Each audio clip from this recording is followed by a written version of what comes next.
Oh man, I feel like. Anyway, Hey, guys, you good? Welcome back to another installment of the Intelligent Idea Talkers podcast, for the week of 4/20/2024. Thanks for joining us, especially to our most loyal fan. I'm your host, D.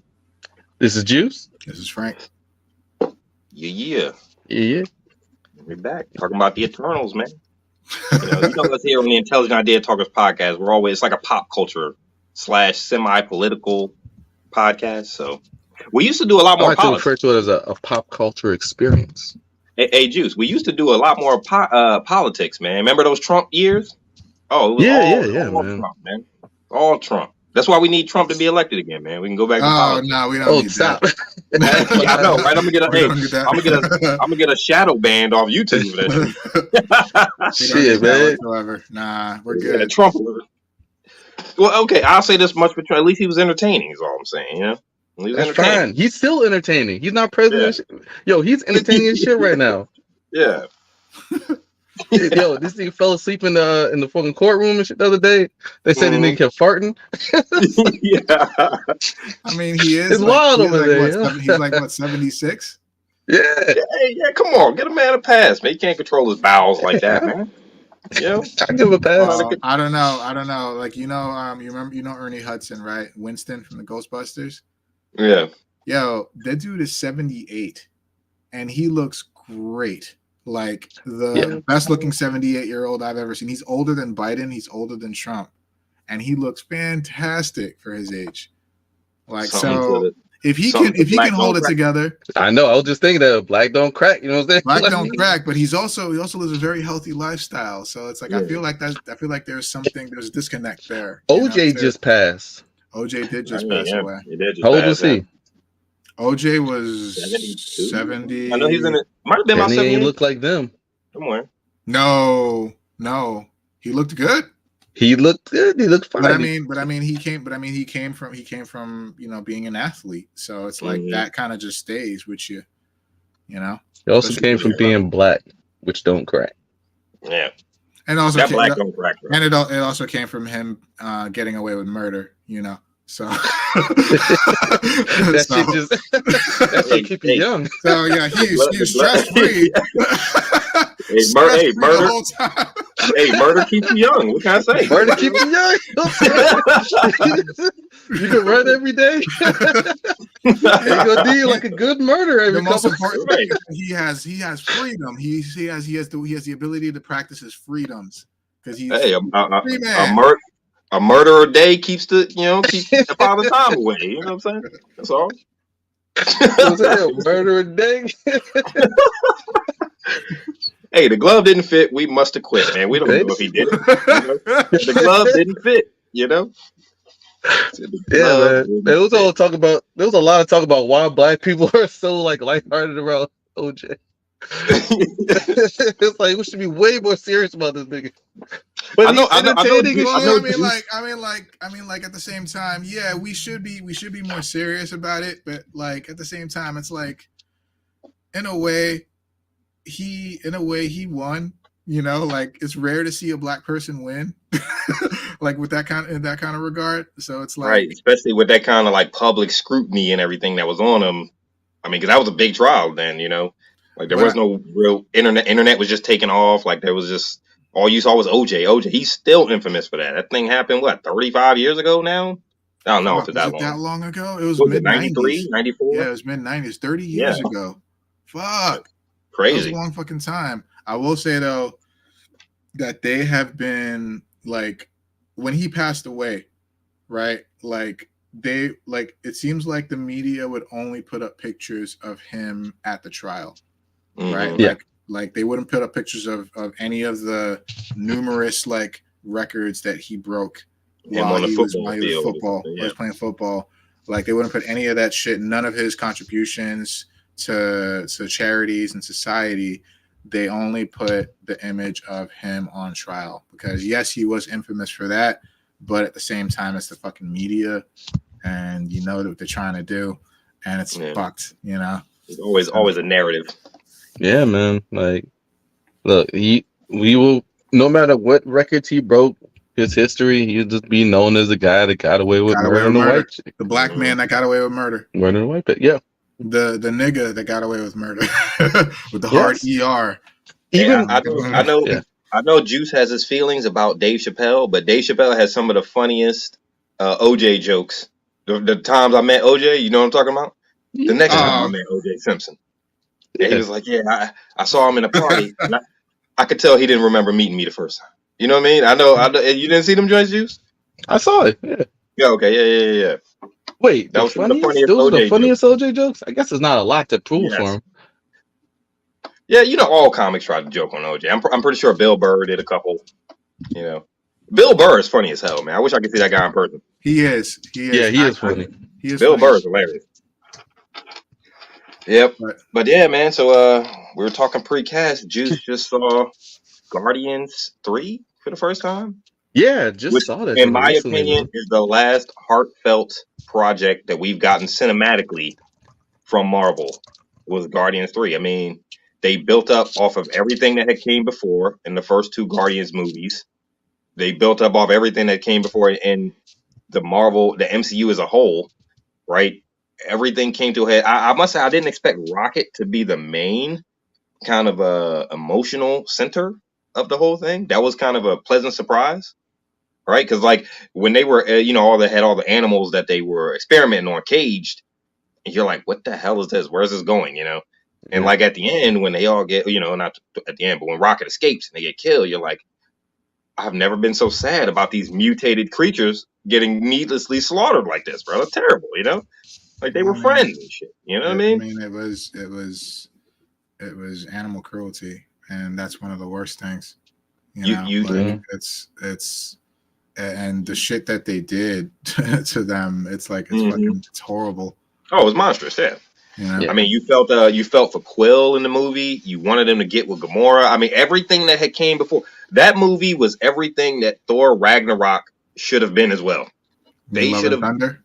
Love and Thunder. I'm sorry, not Ragnarok. Ragnarok was the best one, but Thor Love and Thunder, yeah. So everything Thor Love and Thunder should have been. Love and Thunder was such a letdown. It was just 100% comedy. Like the lever was turned all the way. Because it was like comedy. None of the there was stories to close with that. They just didn't cover it, or they just So with Thor, Love and Thunder. They basically brought in a new plot line with Jane. With Jane coming back, they brought in a plot line with her as Lady Thor, and then or the new Thor, or the Mighty Thor. That's her name. With her as the Mighty Thor, and they closed that plot line, but they didn't pay attention to anything else that came before in the Thor movies. Wait, so they opened it and closed it in the same movie?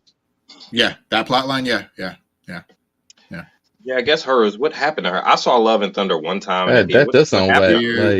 Why do that? Do you want to know? I don't want to spoil it, but do you want to know what happened? Love and Thunder? With Love and Thunder? I mean, I saw it. I just don't remember because at the end of the movie, I know Thor was with the little girl. And I'm thinking, okay, the little girl's they're going to spin something off to a next Thor movie. He's going to be training this girl. Yeah, he is going to be training her. So what happened with Jane at the end? Juice, you want me to spoil it? I don't want to spoil it if you want to watch it. I haven't seen it. No. Oh, you haven't seen Love and Thunder? I haven't done, man. Like I'm telling you, I just saw Guardians 3. Yeah, I know, right? What did you think about Guardians 3? I'm gonna watch it. Okay. I still gotta. Yeah, I'm not watching the Matrix, but I'm gonna watch it still.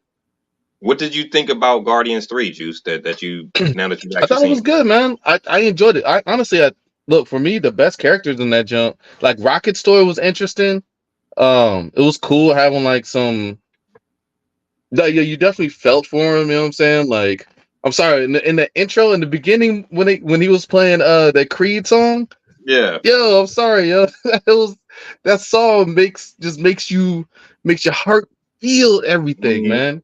But you was watching that, John. I felt the movie was good. It was definitely entertaining as hell. The best characters in that joint for me though were Drax and Mantis. Like I was having way too much fun with Drax and Mantis, man.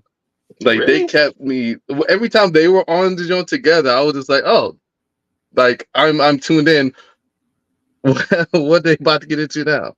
Yeah, they were when they broke in that little facility or whatever it was. Yeah.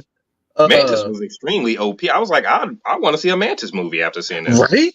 Yeah, Mantis is actually like Mantis kind of shined through as being really dope. Like, I mean, she's low key. She's low key the most powerful member. She kind of is, right? Like, yes, I'll say high key the most powerful member. Except, she was like, you're a cat. Except now, Adam Warlock is a part of the New Guardians team. So, and that's part of my other issue, Adam Warlock. Man, I felt like I don't know much about Adam Warlock in canon, but like or historically in the comics, man. But like that was like, what are we doing here? Yeah, what's happening? It's the same problem I had with Fat Thor. I thought I wanted to. It's the same problem I had with Fat Thor. Like, Fat Thor in Endgame. Like, it was a plot point. It was a plot point that was unnecessary. Still chubby.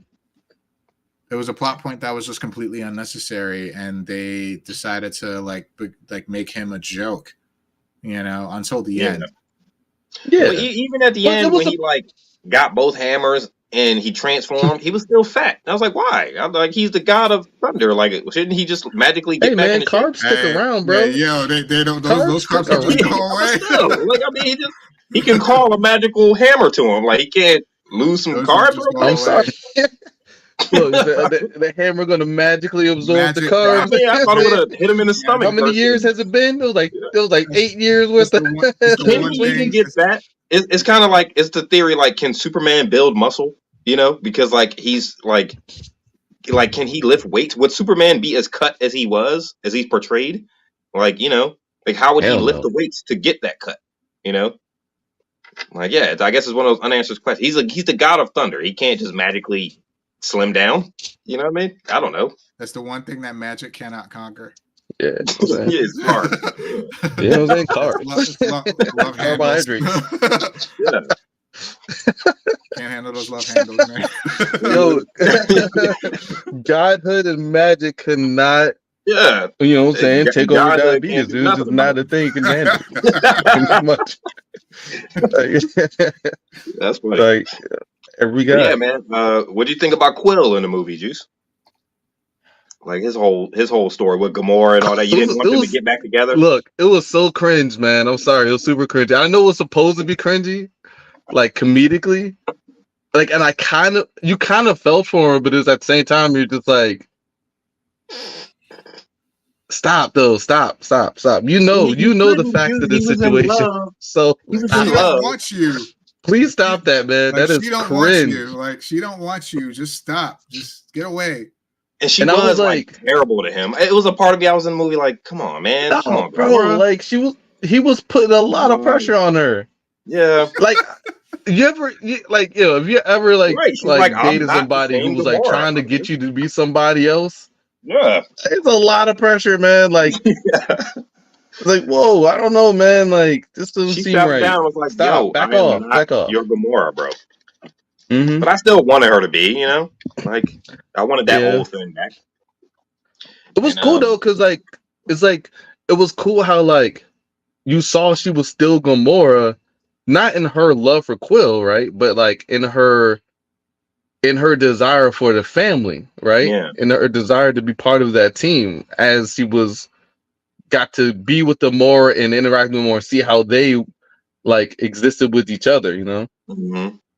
Like you saw her desire to want to be part of that, but you also saw that she had a family essentially with the Ravagers, whatever they're called. Right. She got her happy ending, yeah. Yeah, you know what I'm saying. It was like it was good. You know what I'm saying. I just Quill. I don't know, man. I didn't know what we were expecting. That was cringe. It was definitely cringe, but like I didn't understand why they brought in the whole thing with his grandpa. Yeah. And then why he went back to Earth, like you're like 40 at this point, right? Like you would think like you was living in the head of a celestial that's probably a cooler place to be, than going back to Earth. It's the Earth, it's just Earth. Like, why I you don't want to know. go back That here? play that celestial head look kind of dusty. Yeah, like it's stinking at you. Yeah, it look kind of smelly. Yeah. Celestial head. Yeah, but I don't know. I Yeah. felt his story, man. I felt like, as far as Gamora and Quill, I felt everything that the two Guardians movies and Infinity War had built us up towards. I felt that in there, and I was like, "Come on, Gamora!" Like, I know you're right. She was Gamora, just not in her love for Quill, and you wanted that love to kind of break through again because it did before. You're like, I kept waiting for her to soften up towards him, and she never did. And I thought that at the end, I think that's the right choice to make. I don't think she should have softened up because she's not the same person. She's Yeah, not. she She has a is, but completely she's not. different set, or she didn't experience the life Yeah, experiences the old Gamora that died had. She right. didn't have those experiences, so we're all composites of our experiences. That's what we're made up of, our memories, right? Yeah, She doesn't have those memories, so the nigga don't out here have them. telling me like, you loved me, right? What the fuck you talking about? Do I? I don't even know Like, you. I don't even Yeah. I know don't you. even know you. But what do you think about the main villain? What was his name in there? High Uh, evolutionary. Dude, that's a great actor, man. You think he'd be a good replacement for Kang? Like, no, could he portray Kang? I think he could, man. Like, I don't think I so. think he could too. I think I he's don't think his so. he's the only His one we acting got. style is different, man. Like I don't know. Like look, he's definitely a good actor. I've seen him in a number of things, right? I don't know. He just doesn't. He's in this role as, what was he called again? Not High the high evolutionary. the high evolutionary. evolutionary. He was a villain with weight, but he didn't have the, like. He was a villain that had power and influence and was a terror, and yet I didn't feel any like intimidation from him. Really? Did y'all didn't feel it? Y'all felt intimidated by this character? Not Totally. so I did, but not with what he was saying or doing. It's like what he could do, like the idea behind what he was capable of. That's where I felt intimidated by him. I just saw him as small, like, and maybe it was because of his interaction with Rocket when Rocket figured out the thing he couldn't. But Yeah. for me, that I mean, kind he of was like essentially a marred that child. character. I mean, he was essentially a child. Mhm. You know, like he was a child. And he Like, figured out the piece that the high evolutionary could not fucking pick out. And How he did just you know? fucking Yeah. It made sense, couldn't though. I handle thought it. it was a perfectly told story. Like, how the hell did you know that? And I created you, Like, how did you know that? But I felt intimidated by him, one, off of the actor's acting. I thought he delivered his lines very strong, and like, you felt, I thought there was weight behind, he had a presence in the movie.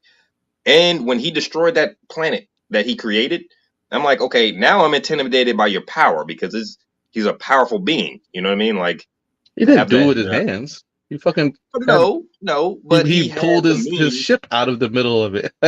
He had the means That'll fuck to some shit up. destroy that planet at the snap of a finger, so he can start over and do it again. It's pretty intimidating as far as Marvel villains go, I would say. But like, compare him to like the Kang we know, right? Like, his purpose is to create a perfect being or some shit, right? Like, he's trying to create the perfect fill in the blank. I Like, will say that whereas that's probably the one thing in the movie about him I didn't understand was his motive. Like, why? Why are you creating the perfect being? Like, for what? Because He can't help it. He's the evolutionary. Well, that's just his thing, right? Like, it's kind of like coded. It's kind of like coded in his brain. Yeah. Like, he only exists to create the perfect being, hence the perfect, followed by the perfect like planet of perfect beings. So I don't know. He just So then he can like rule over them all. As it would bring him that much closer to perfection himself. Mm-hmm. And he couldn't stand that he wasn't perfect in his own way. Yeah. Yeah. Groot was a fucking tank, That that whole scene with them going to snatch the little computer off of when they went in the ship and they didn't fight the High Evolutionary, but Groot pulled out all the guns with the 4 arms from you know what I mean? Yeah, that whole scene was cool, man. That was just a fun movie. It was a fun movie, man. I definitely liked it. I definitely liked it, but yeah, for me it was still Drax and and Mantis, man. They were like the best parts of the movie for me. Mantis yelled so much, like she yelled at Drax so much. I know. I don't know. I love that yell, and he was like, "Whatever, dude." Like, he was just like, "Can I have his Dark Knight?" He was like, "We're all out."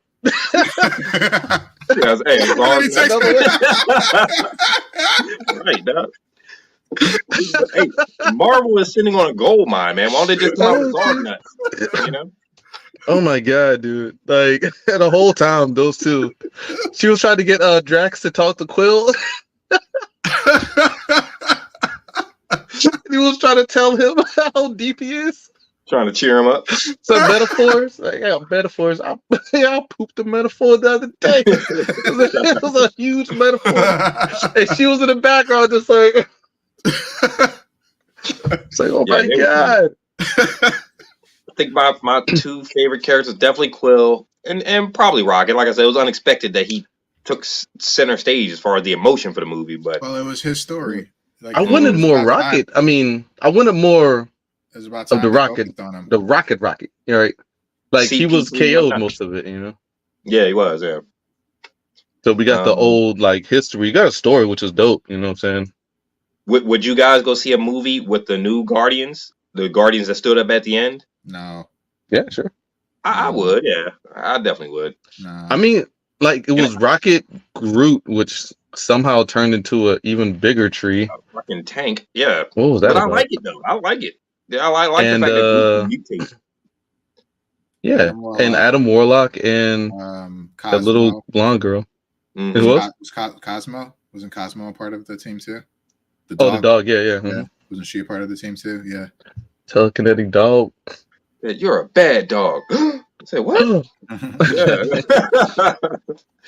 Yeah, of course. Like they still held it down with the music, man. Like that's why I said they were like, man. Oh yeah, that's probably some of the best part of all 3 Guardians movies is the soundtracks. Like all 3. I mean, like you said, the first song that the movie intro. Oh my god. I downloaded it to my YouTube. Yeah, I had to go look it up again, man. It was awesome. I'm sitting there trying to sing along with it. But you know, man, that's why I said precast, man. We need to sit down with these Disney/Marvel execs and tell them what ideas they need to come out with. You're sitting on a Groot and Rocket movie.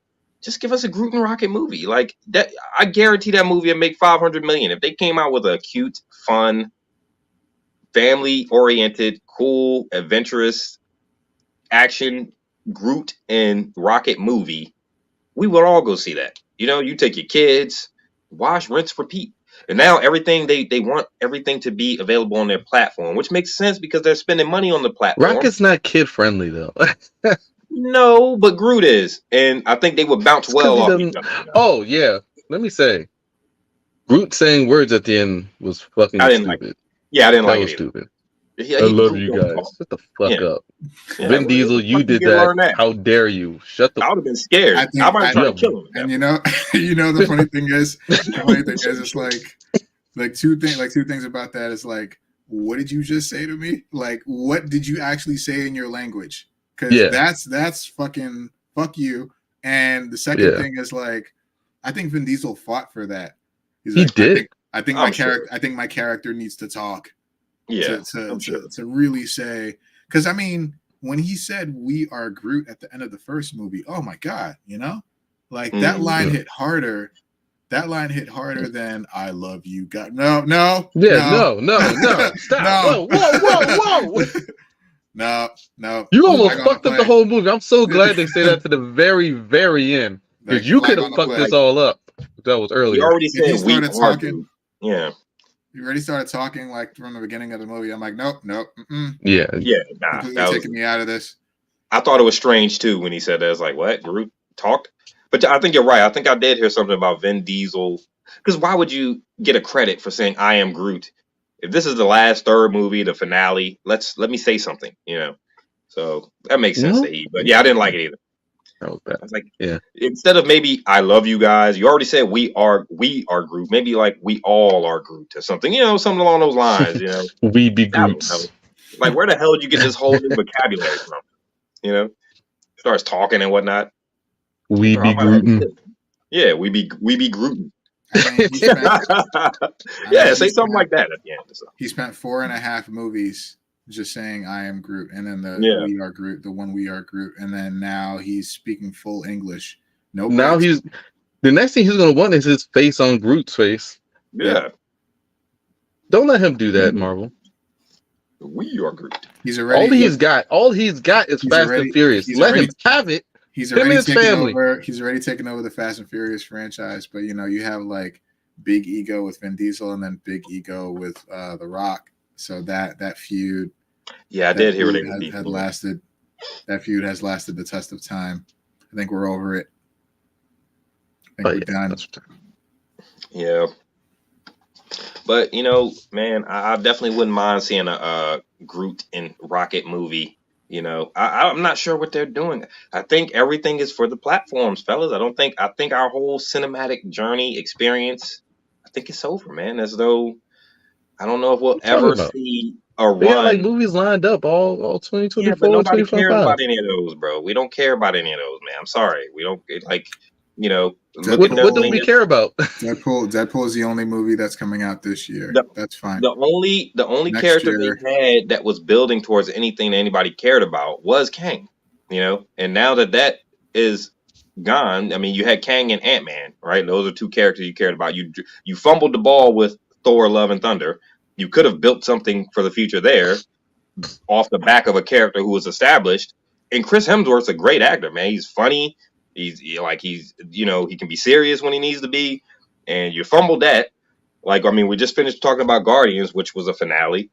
I don't know. I feel like the movies is wash, rinse, repeat. I think sometimes these executives outthink themselves. And they think that, hey, we got to be new and we got to do this all new. And I guess that's true, right? Like, because if they came out with the same movie over and over again, we'd notice, us as the fans. We'd say, hey, why are they just doing the same thing? This is boring. We're doing the same thing all the time. But you have so many more characters, man. And I think they're just pushing everything towards the platform and not. I don't know if we'll ever see a cinematic run like Marvel had. And I think that's what we're still all clinging on to. We want to see that again, you know? Like, tell us a comic book story in movie format. And I would say over the span of 10 years where we can take our whole family to go see this thing, and it's an event, and we're podcasting about these, and we're looking at the trailers and all that, you know. Like, I think the fans should, like, you know, take the Buddha's words into account, and, you know what I'm saying, don't cling, you know what I'm saying, like, don't cling. Like, let it go. It happened. We enjoyed it. We were one. But you and we you don't released want it to happen again. You don't want it to happen again. If it happens again, I will accept it with grace. It's a magical moment in time. Yeah. But hey, man, look, we have good new stuff coming. You got to be open to it. If everybody, and I know they are, because that's just what people do, but if everybody looks at every movie and be like, that was a good movie. Well, it wasn't as good as that shit back then. You ain't never going to enjoy nothing. That was a pretty good movie, but it wasn't as good as the other one. Well, we do that all the time, though. We compare part 1 to part 2 all the time. You know, you compare part 4 to part 1 all the time. Arguably, that's all I'm saying. Like, that's the problem. We compare the first Avengers to Endgame. You know what I mean? Like, that's what people do. You know, like, you compare based off what came before. What gave me this feeling before? Is this next movie going to give me this? That's why Guardians 3 was so impressive to me, because it gave you the same feeling as the first movie. You're like, damn, that was just as good as the first Avengers, or Guardians 3 was as good as the first Winter Soldier. Yeah, Guardians 3, yeah. I thought it was Guardians 3 is up there with, to me, in my personal opinion, at the top, towards maybe top 6 of their best movies. You guys want to go through and rank your top 6? Have we had this discussion? Marvel movies? Not top 6. Not top 6, like top 3. Have we had this discussion? Oh shit, man, we can't shrink it down. Just three, man. So many movies, though, Frank. Just 3. It's top 3. You're putting the pressure on right now. It should be easy. It should be harder the further down you go. Like, number 1, you should automatically know which one that is for you. Like, boom. Civil War. A top Marvel movie. Civil War, yeah, but I like Infinity War too. I like Infinity War too, though. I don't know if Civil War is one. Winter Soldier, no. Avengers, Civil War is for me. Okay. Number one should be easy for you. Yeah, in top 3, Civil War is in top 3. Yes. Civil War is number 1 for me. Close second is Spider-Man: No Way Home. Number 3 is probably is a cross between Winter Soldier and Infinity War. Like they on either day they can take the place. Easy. I'm done. So no Guardians was in there nowhere. That's why I said top 5 for me. Because it would be so hard to shrink down to 3 movies. They had so many classics. You know, the first Iron Man was a classic. You know? The Captain America movies were a fucking gold standard for a while. You know, like they were like the tent pole. They were like the tent pole outside of the Avengers. Like if you like the Cap movie, especially with Winter Soldier, like when you saw a Cap movie was coming out, you knew it was a fucking event. And Civil War leaned into that heavily. They brought in Black Panther, they brought in Spider-Man, and it basically was Avengers 3.5 or 2.5. I was just about to say it was basically Avengers. Yeah, it was Avengers 3 basically. That movie was kick ass. I probably was the most excited at the end of any movie. So the next Captain America movie is Brave New World. Yeah, that's with the Scrub. With Sam Wilson. Fuck you mean the Scrubs? The Scrub. You talking about Sam? You talking about Cap? Wilson is the Scrub. How is he the Scrub? I can't get behind. Like, look, I'm all for what they're trying to do. I am, but I cannot. He's a fucking regular ass human. He will get stomped by any low-level Captain America villain. So's Hawkeye. They will turn into dust. Hawkeye's a part of a team. And Hawkeye had cool arrows. People backing him up. Yeah, and Cap doesn't. Cap is a super soldier. Steve Rogers was a super soldier. Sam Wilson is Captain America. Sam Wilson is not a super soldier. I can't get behind. Steve Rogers is a super soldier. Right. What did I say? You said Sam. Sorry. I meant Steve Rogers is a super soldier. Sam Wilson is Captain America. They can retcon that real quick. Quick line. Hey, Sam tripped and fell into a vat of whatever chemical. Now he's got superpowers. Yeah. Like the Joker. Don't fix that shit. He got caught with a stray super soldier bullet. Oh, someone threw a super soldier bullet. Someone threw a syringe at him. It like landed in his chest. Now I got or wait. He gets sick and he needs a blood transfusion, and only Steve Rogers can save him. Yeah, him and Steve Rogers' blood type is the same. Yeah, his exact blood type with the black guy. Look, my point is, like, I'm always gonna be behind Bucky getting the fucking shield, but that was definitely a better movie. I appreciate what they're trying to do, but Sam is a regular ass dude. No amount of armor and whatever is gonna save him from getting his face turned into dust. That's not what Cap is about, though. Cap was never about like how much strength he's got. We know Steve Rogers was only Captain America because he had heart. Sam's got that heart. He does have the heart. That's all that matters right now. Remember, we're talking about superheroes in the comic book. Their power will be whatever is written. Is heart going to save him from taking a punch from someone like Crossbones or someone like Red Skull? If it is written by the guys in Marvel, then yes. Sam, he's got the shield, and that's what takes me out. That's what takes me out of the movie. If he's got the shield, sure. He's got the shield. He's got wings. He's got his own style. How is he able? That's fine. But how is he able? He's got wings. He's got the shield. Right? How is he able to throw the shield the way he does? Like Steve and Bucky. He's not. They taught him how to do that. He doesn't have the physical strength. He doesn't have the physical strength to do that. So we understand Cap's shield does not follow the laws of physics, right? That's fine. Okay, wait. So with that established, it doesn't matter if it doesn't follow the laws of physics. By definition, if the strength you put into the throw doesn't matter, because it's going to do whatever the fuck it does. That doesn't matter. But I'm talking about throwing it with that much force and receiving the shield with that much force. That will fucking break his arm. He's gonna throw it with his amount of force to receive it with his amount of force. He threw it. But the force that they portrayed him doing it, like in Falcon and Winter Soldier, is the same fucking speed and strength as a super soldier, and that's not right. How do we know it was the same strength and speed as a super soldier? You saw him training. Did you see? You watched the show, right? Yeah. You saw him training.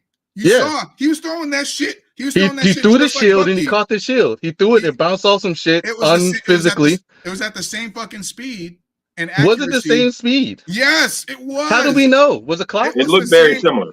It looked very similar. It looked the same fucking. It looked like the same fucking speed as Bucky and Cap. But it wasn't clocked, so we don't know. You gotta stop watching with that joke. Oh shit! No. I'm just saying. I'm playing devil's advocate. I know. I'm playing devil's advocate 100%. I know. Hey, we definitely want the brother to be Captain America. Bucky. I don't see why the story of Captain America having the heart of Captain America isn't going to be enough to carry the movie. No, it won't. It's not. That's wild. What are you talking about? So because of the history of Cap and Bucky. You know what I mean? Like all Captain America was doing, right?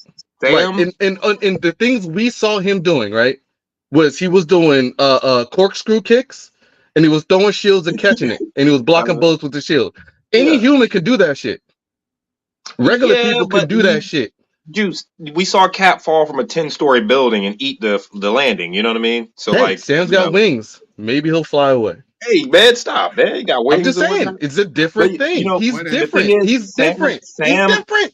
Sam was the most. Nobody's saying he's got to be Steve Rogers. Sam. In fact, I think it'd be weird I think it'd be weird for him to be like, I got the shield now, and I'm gonna be just like Steve Rogers. That's wild. It's not that he's just. That's what Bucky's gonna do when he gets it later. That's not because Bucky's already a super soldier. Yes, but great, good. That's not what I'm saying. What I'm saying is, despite what you said, a lot of what makes Cap is the fucking super soldier serum. I'm sorry, but it is 100% super soldier serum. He fell on a grenade. I know. I'm not denying that it's more heart than anything, but the super soldier serum is a very important part. Yeah, it helps with the heart. It's a very important part of what makes the character. It just is. Let's take Isaiah Bradley. Let's talk about Isaiah Bradley. Isaiah Bradley is a super soldier. Mm-hmm. Isaiah Bradley has fucking heart. He was a Captain America in a different time. Isaiah Bradley would not have gotten nearly as far as he did if he did not have that fucking serum. He just would not have. The shit that he went through. Did you guys read that comic, by the way? Was it No, but his name definitely sounds familiar. Oh, Isaiah Bradley, he's the first Captain America. I think I did. Yeah, maybe, but he's the Captain America that had that like diamond shield. Yeah, the diamond. Yeah. The shape, right? Yeah. It was like. Yeah, it was like this, and then it came down like a triangle. Yeah, but Isaiah Bradley, is a super soldier. Yes. It was definitely noble to give him the title of Captain America. Yes. That's him. So pick that shit up. Hey. Isaiah Bradley, if he did not have the super soldier serum, I'm sorry, but he would not have survived. The shield would have only done so much. That shield was not made of vibranium, so he had even less protection going for him. Because racism, probably. That too. He was part of a different time. Right, but like he was part of the time. He was in just in a different time. But the thing about him is that he's Captain America, not just because he had the heart, but because he had the goddamn super soldier serum inside him. Hold on, you know. But they basically put him out there. They basically put him out there though as a test for the serum, right? Mm-hmm. Like they wanted to see its efficacy. So they put him out there in the worst fucking situations, right? And that's where they found out by accident that you're bulletproof. You're bulletproof. You're bulletproof. You can survive. You can survive explosions. Oh shit! You're bulletproof. Like word. Oh shit! Hey, you can survive explosions. Word. Oh shit. Oh shit. And then like, hey, you might need some protection. Here's this shield made of like a garbage can lid or some shit. Yeah, or whatever. Let's give this to you. But like bullets go through that, Joe. but real talk. Shit. Yeah, no, but real talk. Yeah. This is a rap shit. It's like, oh shit, I survived that. That's crazy. But like real talk, that's the situation they put him in because they tested the super soldier serum. They gave him the title of Captain America, not just because he was a guinea pig for the serum, but it was because of the serum. The serum was in the Captain America. It's a very important part of the character. It just is. That's the only thing I'm saying. The only thing I'm saying is I can't get behind Sam because he's not a super soldier. I fear for him. I agree with both you guys. Fear for him. He's gonna be fucked up, and that's what shows how much heart he got. He's going to get fucked up. That's part of the why. Look, you read this comic arc, right? Yeah. Like I thought for me, and maybe just because he was a black dude. I don't know. Sometimes maybe I can't differentiate, right? But like I thought him using the shield with the wings was dope, right? I thought him maneuvering the shield and moving with that jump with the wings was a cool part, right? But aside from that, right? Like remember, a lot of Cap's biggest villains are like thinkers, like villains, like who outsmart and plan ahead, right? A lot of the people he fights as his main villains are like generals, are like he fights mostly. But that super soldier serum wouldn't hurt. Yeah, and he fights grunts. He fights Hydra people. He's punching grunts and chasing the villain who's behind the scenes. People in like the foreign military. Yes, but his biggest villains actually are super powered themselves. Red Skull is his big bad. Red Skull is his big bad villain. Red Skull is a super soldier. Mm-hmm. Red Skull is just on this even keel. Same fucking strength and speed and agility and same thing. He just doesn't. Likely, we don't have to deal with this nigga. Right. So likely, it's pretty safe we cross him out. But consider that. What if who played him in the movie? Was it Hugo Weaving? Yeah. Hugo Weaving. Yeah, we're talking about that, man. Yeah. Unless they brought him back. That's what I'm saying. Consider that. What if they brought him back? Oh, for this movie. He was Would it be dope? Yeah. Would Sam survive that? Maybe. No. Yes. No, he wouldn't. What are you talking about, man? Why not? He's a regular guy, dog. He's like a regular dude. Oh my god, dude. Fucking Hawkeye takes out superpower people all the time. Batman takes out superpower people all the time. Well, Batman is a different story. Batman justifies logic, and I can't stand the Batman fans with their preparation bullshit. That's just different. Right. Sam's not on that level, right? No, he's not. Fine, that's fine. But still, like Hawkeye's out here scrapping. There's a number of scrappers in Marvel. Dudes who just be out there brawling. Sure. Like Iron Fist is essentially a dude. Iron Fist's only power really is that he's got a really strong arm. Right? Same thing. But everything else is just fucking kung fu. Same thing with Shang-Chi. Shang-Chi is Shang-Chi is a straight up wielding. Yeah, I think Shang-Chi is like below Iron Fist as far as hands. But like, yeah. No, also, you're right. There are plenty of scrappers, and they do hold their own against some superpowered villains. But like Captain America's villains, honestly, his biggest villains are superpowered individuals. Yeah, he's knocking out grunts, and he's taking out like Hydra, which are regular ass people, kind of like Cobra and G.I. Joe, with like their insurance plans and shit like that. But like, gotta get through the grunts. Cap's biggest villains are actually superpowered. Crossbones, Red Skull. And Sam will have the team behind him.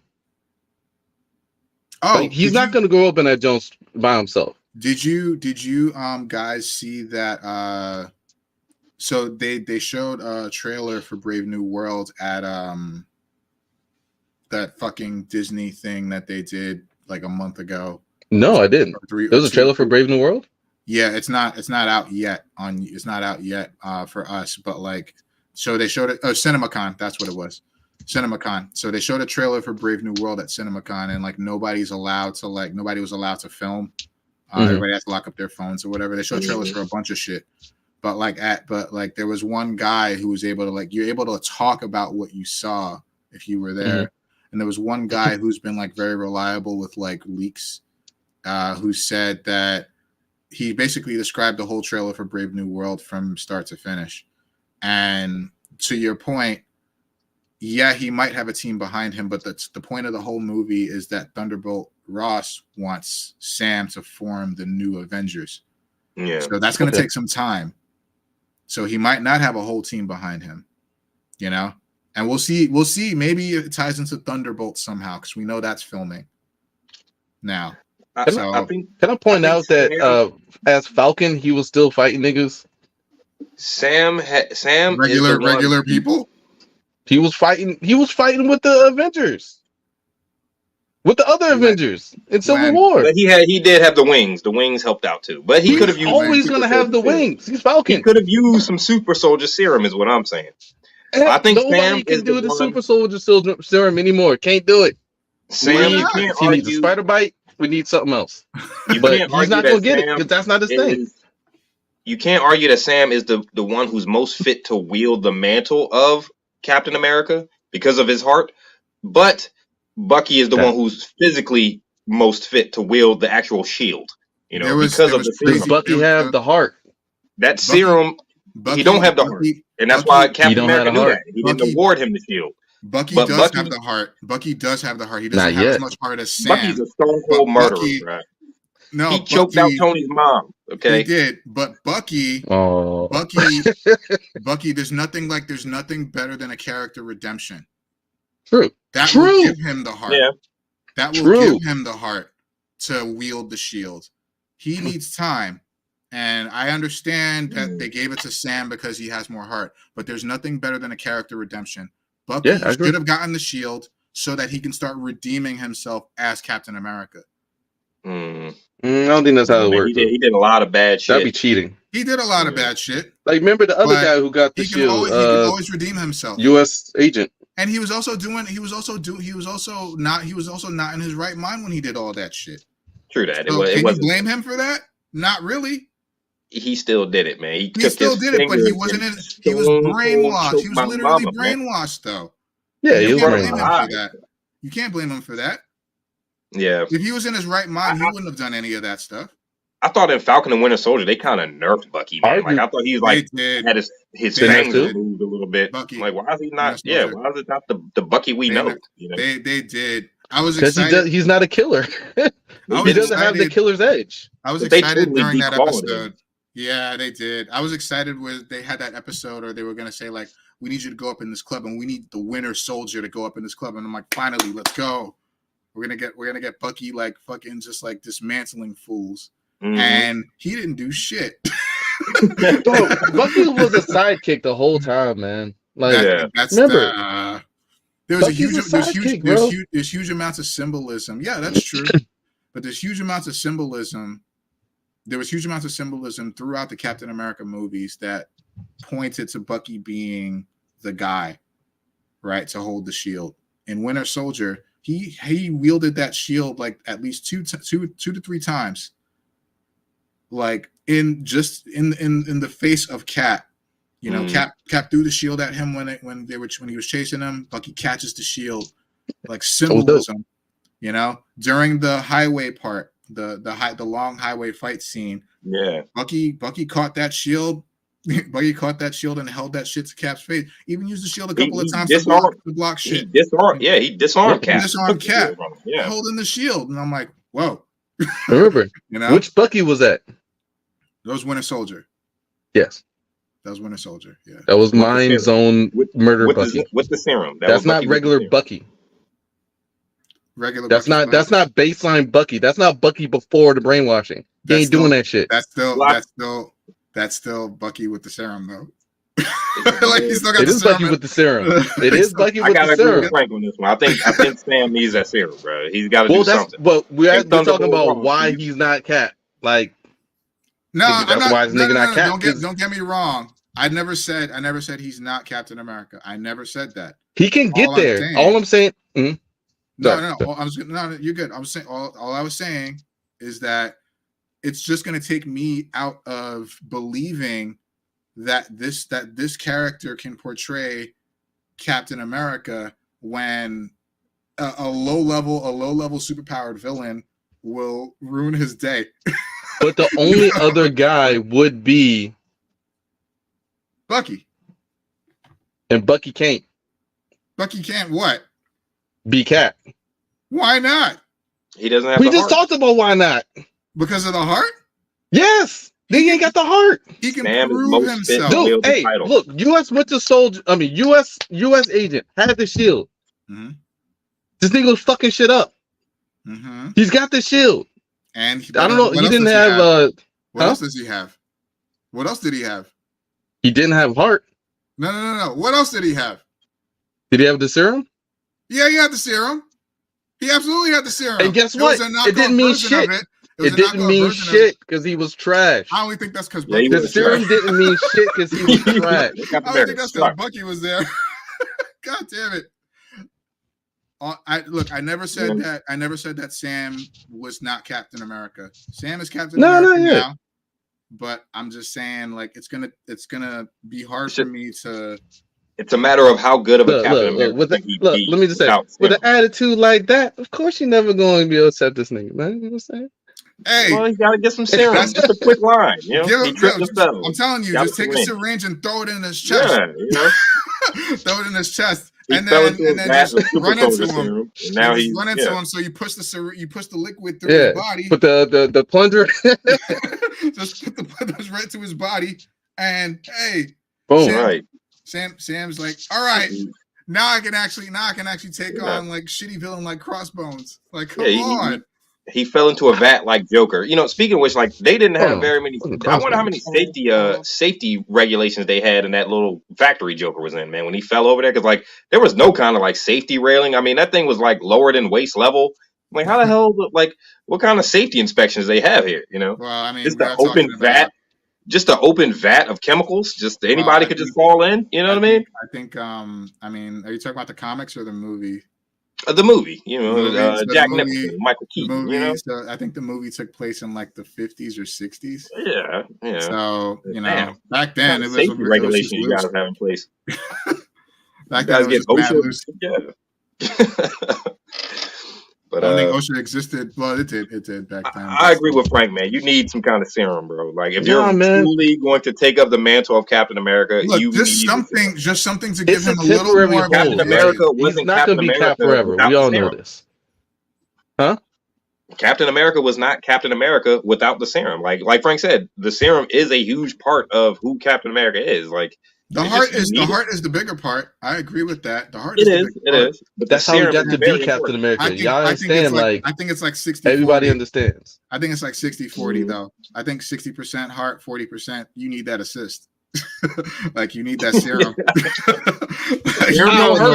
I don't know, man. I don't think so, man. Oh, well, you think 55-45? Okay, that's cool. I'll do with that. I'll take that. Look, like 51-49. Okay, you drive a hard bargain, but I'll take that too. 51% heart, 49%. He needs that assist. Okay, all right. Scenarios. So that's funny. If never mind. I don't know. Anyway, all right. I mean, we'll see. You know what I'm saying? Like, I just think but I think going back. I don't have high hopes for Marvel. I don't think any of this will come to fruition. They haven't shown us any sense of a direction of which way they want to go. I know they're showing teaser trailers. Frank was just mentioning a trailer, but like it just seems so disjointed. It seems like they don't care about where it goes. Maybe there's something to them hemorrhaging so much money. They're just like, let's scrap the whole. We have to either scrap our platform or we have to scrap the cinematic universe. You know. We can't do. They're not going to scrap the platform. They're not going to scrap the platform. No, they're not going to do that. I'm just concerned that they have no tentpole right now. Right. The Avengers is in jeopardy. Captain America. Well, they're coming out with Brave New World. Hopefully, that's good. But the movie that the guy directed before that, it was not great, but it wasn't bad. But you have everything you need. I'm not sure what the. I'm not sure what Paradox. Yeah. I love that movie. Oh yeah. I really like that movie. The director of that movie is directing Captain America. That was the one in the ship, right? In space, and with what's the actress? I don't remember anyone except for the one dude, the Scottish dude. Okay. Well, yeah. No, I love that movie. I like Paradox, but I like the first one better. I like the whole found footage kind of movie. I like the first one was the best. I like 10 Cloverfield Lane too, though. Like the Yeah, horror that was aspect cool was too. good. Yeah, and I thought it was cool how they kind of tied them all together. Like it's an interdimensional kind of thing. So like, because when you watch each one separately, you're like, what the hell does this one have to do with that one? You know. But then by the time Paradox comes around, you're like, oh, okay, so. You know, the monster was put there was by accident. You know, based upon whatever kind of experiment they were running. Yeah, so I like it. Yeah, getting back, like I think, like I'm concerned that Marvel has no tentpole right now, and it seems like they're making their tentpole Deadpool right now. They're putting a lot of faith in Deadpool to save Marvel, and it's like it's a lot. That's a lot of pressure. You know, I don't know what the contractual situations is with Sony as far as like, but you have the X-Men, man. You can build a cinematic, you know, universe around the X-Men. I mean, think about all the stories that are untapped there, all the characters. If they play it smart, I think one thing that they could do is that have the X-Men deal with like their version of like a world level event. Mm-hmm. At the same time as the Battle of New York with the Avengers. I feel like that would explain why they weren't around. Mm-hmm. Yeah, and they happened to not be able to, you know, be at the Battle of New York where the Avengers were. You know, Fantastic Four takes place at a completely different time. So, you know, that's excusable. But like I feel like if they played X-Men that way, I feel like that would be the smart play, so that they can integrate the two teams easily, and then after they have their first movie, and then hopefully come up with some kind of plan to join everyone up at the end of their next phases or whatever they're trying to do. Yeah, to arc this thing out, you know, like, man, what was I gonna say? Like. Yeah, I mean, you got a whole smorgasbord of untapped characters and stories there, but there's probably something contractual. I doubt they can just take one of these characters. I'm excited to see Disney/Marvel get their hands on a character like Wolverine and see what they could turn him into. Right, like when we first saw Tom Holland pop on the screen in Civil War, it like totally reshaped. It completely shifted. Completely shifted everything. Like you never expected to see Spider-Man. You know, like even though we knew exactly what was happening in the background, we knew everything that was going on, but you never fucking expected to see Spider-Man like alongside Cap and Black Panther and Iron Man and he looked totally different. He looked totally different than Andrew Garfield and Tobey Maguire. Like he was a kid, and like the flavor they put on him. When he came into Marvel, like I want to see them get their hands on Cyclops and Wolverine and Jean Grey, and I want to see what they can turn these characters into. Man, they're sitting on it. Like, what are these guys doing? X-Men 97, man. That's what they're doing, man. X-Men 97 is yes, this is fire. So good. Yeah, so good. I'm not caught up, but you're not caught up. I'm not all caught. I heard. I've been watching it.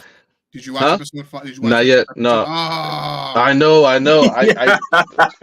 gonna watch it soon. I'll wait for Claude. Oh yeah, okay, that's fine. Yeah, it's Claude. But we don't watch it that jump, man. It's so good, man. Yeah, X-Men 97 is fire. It's so good. Check it out. Yeah, like that's like I feel like they need to take everything that they're doing with X-Men 97 and put it in live action. Yep. Bring it in live action. Just roll it on in there because we do all this stuff and then roll it on. And the thing about X-Men 97 is that they're going through arcs really fast, but it's not too fast. It's like at a really good pace.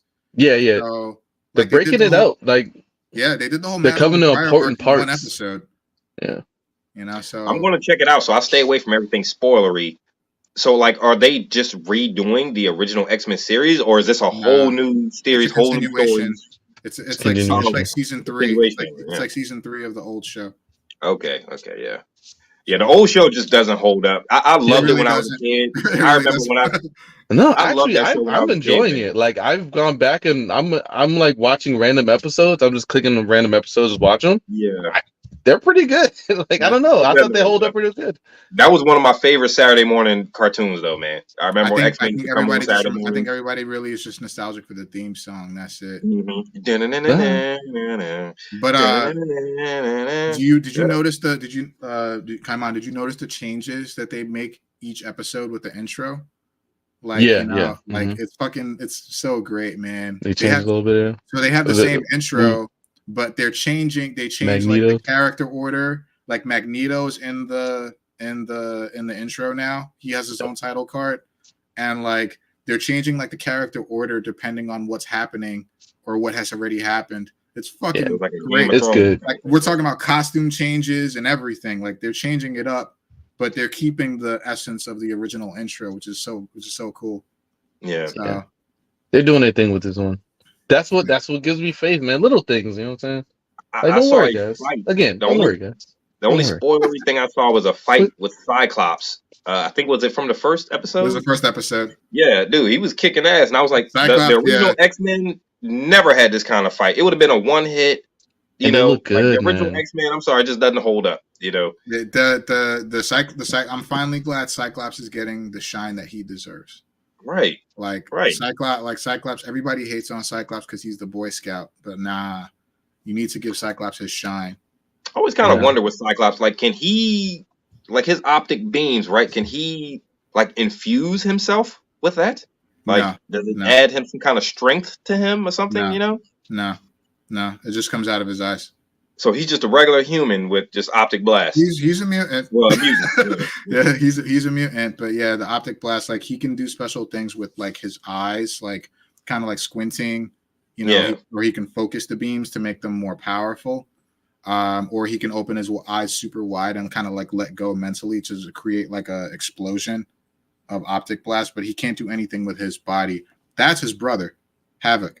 Havoc can emanate the optic blast from within. So Havoc can infuse himself with that power, kind of give himself an aura. But he also sometimes has so much energy that he has to like release it. At first, he couldn't control it, but then he had this like special suit made, and then after a while, the suit looked ridiculous. But after a while, he actually was able to learn how to control his power. So now he can emanate the blast from within. So yeah. Also, fun fact: Cyclops and Havoc are the only two people that can actually hurt Mr. Sinister. Yep. Mr. Sinister cannot be hurt by anything else except their energy. Think about Mr. Sinister like live action. If Marvel, Disney got their hands on Mr. Sinister and he's the big baddie in an X-Men, they almost did it. See that shit? They almost did it. They almost did it at the end of Apocalypse. Hugo Weaving. Sure, dude. Oh, he could totally do it. Yeah. So he slapped some CGI on him. Yeah, he can definitely do it. They almost did it at the end of they almost did it at the end credits of X-Men Apocalypse. They had the Essex Corporation, and that's his name. So I hated that joint so much. That movie as sucked. Cool as that fight with Cyclops look, it would suck to have Cyclops' powers. Bro. Apocalypse was such a good character. Fuck that shit up. I don't know, man. Who was that? Which character? Apocalypse. Oh yeah. Mm-hmm. That movie is so corny and cheesy looking. Everything just looks so glossy and cheesy. I thought there were some cool parts with Apocalypse though. I thought he did some cool things. You know, I was like, okay, he's powerful, but I don't know. We came around from to me the pinnacle of X-Men movies, which is Days of Future Past, to that. Yeah. You know, Days of Future Past was so good. It was so good. Yeah. Like how? What the fuck? Like anyway, what happened? That wasn't Disney. You know? No, that was Fox. Yeah. Days of Future Past was good. Yeah. Logan, obviously. You know, First Class. Was really good. I want them to get rid of fucking Hugh Jackman, guys. What? I tell this all the time. I'm fucking tired of this nigga. What? Like, I don't want him to be Wolverine. He's not Wolverine, man. Like, in looking at X-Men 97 is reminding me that nigga's not Wolverine, dude. This is Hugh Jackman. He's supposed to be like 4'5" tall, like, you know, just hunched over, like Canadian. Yeah, just stocky and just like super stocky. Yeah. Mm-hmm. Yeah. He's way like Hugh Jackman is like 6'2" or something like that. this is Hollywood, and they need a face that they can promote. And Hugh Jackman fit the bill. He's definitely Wolverine, bro. He carried us through our childhood. Being Wolverine. So I think like hopefully to your benefit, I think that this, like in Deadpool and Wolverine, I think this is the only time we're gonna see, or maybe the last time we're gonna see Hugh Jackman as Wolverine in the MCU, and they might switch it up because the whole TVA thing, they're concentrating on that with the alternate timelines. So they must have thrown a huge bag of money at Hugh Jackman to come back, because his send off in Logan was so, like, it was perfect. I don't even know why he would want to reprise the role. Like, I don't think he wanted to. Robert Downey Jr. picking up the Iron Man mantle again. Like, why? Like, the way you went off was Craig picking up James Bond again. The way you went off was so poetic. Like, why do it again? But hey, I guess money. Shit. Backed up a big ass truck of money to my house. That's why. I mean, what else he gonna do? He gonna do another Daniel Craig, Les Miserables? Daniel Craig, when he quit James Bond, well, he wanted to quit James Bond since Quantum of Solace, but they kept giving him more money. They kept giving him like stupid amounts of money, and so he's like, "All right, I'll do it just this one time."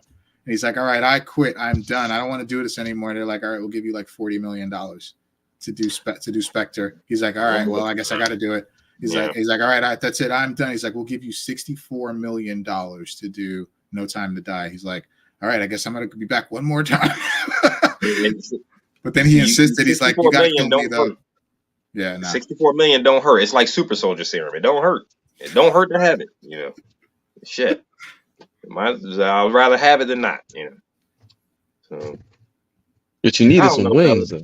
I feel like we're kind of in movie purgatory. What's the next movie come? Maybe Mad Max is the next movie. Oh, I heard. What did I hear? What's that Jordan Peele movie that came out? Monkey Man.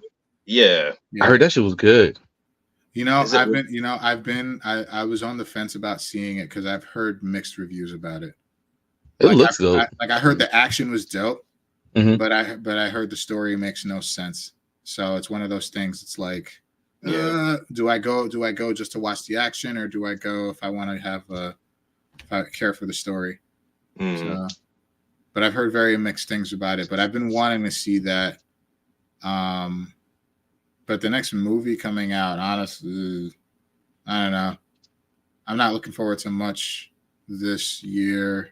Oh, we were just talking about Joker, the trailer. I just watched the trailer. So what'd you think about that? I think it looks ridiculous. I think this is a terrible idea. I think this is a terrible, terrible idea, and they shouldn't do it. Joker made Warner Brothers a lot of money, man. They're going to. I know he did that one time, and then you might make a lot of money this time, but this is not going to be. So why? Why is that? Why do you think that? Well, because look, one, this is not like, we know Joker for a reason, right? And they can get away with a single, here's how Joker somehow came to be. The first movie. Yeah, you can get away with an odd origin story once. You can't get away with the odd origin story for somebody like Joker twice. Now, unless this nigga's out here about to start gutting cats like in his free time, like, I don't know what we're expecting. The Harley Quinn is an interesting character, but I don't think she's gonna. I don't know. It's just I don't know. I just have a bad feeling. Let me just leave it at that. I want to see it, but it's like, where are we going with it? Like, what's going on? What's going to happen? Like, what's the point? A money grab. They don't have any movies out. They need people to. They need to put butts in seats in theaters. So it feels theatrical in a way where like theater. It's not, huh? Like theater, like Broadway. Yeah. Like, I don't want to see them dancing in the rain. What's happening here? Why are they dancing in the rain? Although the first Joker was cool. And it was cool. But that's nuance. But that could be nuance for their psychosis, right? Like, that could be nuance. I need their psychosis to be sociopathy and like really psychotic. I need them to do crazy things. It's weird to dance in the rain, but it's not crazy. Which, to me, that's why I said they should have tied this movie, the next Joker movie, into the Batman, because the world seems so similar from both movies, and you need somewhere for the character of Joker to go. Like you were saying, just what's the point of this movie? What is he gonna do? We got his origin story. That What's was his cool. motive? It was shocking. What now? What's going to be the overarching thing that we're trying to accomplish? I remember. I think his Mhm. motive. Is I think it his motive rise in to this power? movie. I think his motive in this movie is the same as the last one, which is kind of to your Yeah. point. Like it's about finding someone, right? Like finding his place. Reason. That's true. His reason for being. Yes. Mhm. Like finding his place, and through that, in the first movie, he kind of found maybe a little bit of where he fits, which is like not like everybody else, like kind of like putting us in that spot of like, we're not sure that he's Joker, but like in this movie, like Harley Quinn, who is also, committed to Arkham Asylum, and they break not a free, doctor. not a doctor in this one, break free, and maybe this is more of his reason for being. He's found someone who's just like him, and like I don't know, I like kind of like the mind fuckery, or the direction they can go with the mind fuckery portion of it, because it could be like that all of that is in his head, and that she's not real, or that she is real, and maybe the things that they're doing, the musical aspect, is like a mask for some really fucked up shit that they're doing together, and it could just be like what we see it as, but like the message is something very, very different and very messed up, which is kind of like what y'all are looking for, Yeah. I'm looking for the messed up stuff. So I would hope that this movie has a great story, because like you guys said, we know the character of the Joker. We know him. So I would hope it has a great story and not just do things just for shock value, Like the things he did in the first movie was shocking, shooting the guys on the train, shooting the guy that was the host of the show, yeah. But I just hope they don't just do things just for shock value's sake in this movie. Like, tell a good story, I think One that thing would be the best way to serve yourselves and the fans with this movie. Again, if you were able to get Joaquin Phoenix on it, though. To be honest with you, man, coming off of Zack Phoenix. Snyder's Justice League, there's only one direction I want to see DC go. They need to totally wipe the slate clean and just start over. But you see, kind of Marvel, Warner Brothers, and Disney are doing the same thing. Neither one of them are really have a tentpole right now. So what are we doing? DC, they're shooting Superman, so that's going to be the DCU's new tentpole. Who's playing Superman? I saw something with Henry Cavill coming. I don't know if it was a rumor or something. David Corenswet. Okay. Corenswet? Yeah. Corenswet. Yeah. It sounds like corn sweat. Yeah, David Corenswet. But they've been showing a lot of like set photos of like, the movie's shooting now, so hopefully it's good. But that's going to be their tentpole now. You got a high bar to meet with the next Superman movie, man. Man of Steel was still probably one of the best superhero movies. I mean, that was everything I wanted in a Superman movie. It was really good. Like, how can you top that? It was really, really good. As a Superman movie, it was really it was excellent. How can you top Man of Steel? It was perfect, almost. Except for the crazy destruction. I had problems with Man of Steel. I don't think it was perfect, but it was very, very good. I feel like that there is a lot that they can do to top Man of Steel. I think if they concentrated on the flow of the story, then they could easily top Man of Steel, because Man of Steel was a little all over the place with timeline. Yeah. And I feel like if they were able to capture a solid premise and execution with the story, they can easily top Man of Steel. What I don't think it's hard to top Man of Steel is the effects and the visuals. That was insane, right? Yeah. Like Zack Snyder, there's nobody that could really do it like him, right? He's unique in that aspect. Yeah. He's unique in that aspect. He's a very visual as a visual storyteller. No, not even. I'm not even giving him that much credit. As a visual director, he's amazing. He's probably one of the best. But like, he can't tell a story. So like he tries to tell a story through the visuals only, and it doesn't work. So like, yeah, they can definitely top Man of Steel, but it's got to be a combination of just everything coming together in a really nice way. And there's a lot of pressure for them to get this one off the ground and hope that it does well enough for them to continue making movies. Yeah. So we might see our, new Batman and new Wonder Woman and new Green Lantern, maybe, So we'll see. Yeah, I guess the reason I think it's hard to top Man of Steel is just because it's always hard to find a villain who's just as strong as Superman, and like that whole Zod fight at the end just kind of pushed it over the edge. Like as far as this is everything I wanted to see Superman do in a movie. Remember what was it called? Superman Returns. Remember that? Remember that one? Mm-hmm. I didn't hate it, but I don't need to see that movie ever again. I mean, I'll watch it here and there, watch some scenes, Well, Superman Returns still to this day has one of the best action scenes I've seen in movies, which is the part where he saved the plane. Dude. Yeah, that was awesome. That was cool. Dude, fucking breathtaking. Did you watch it in theaters?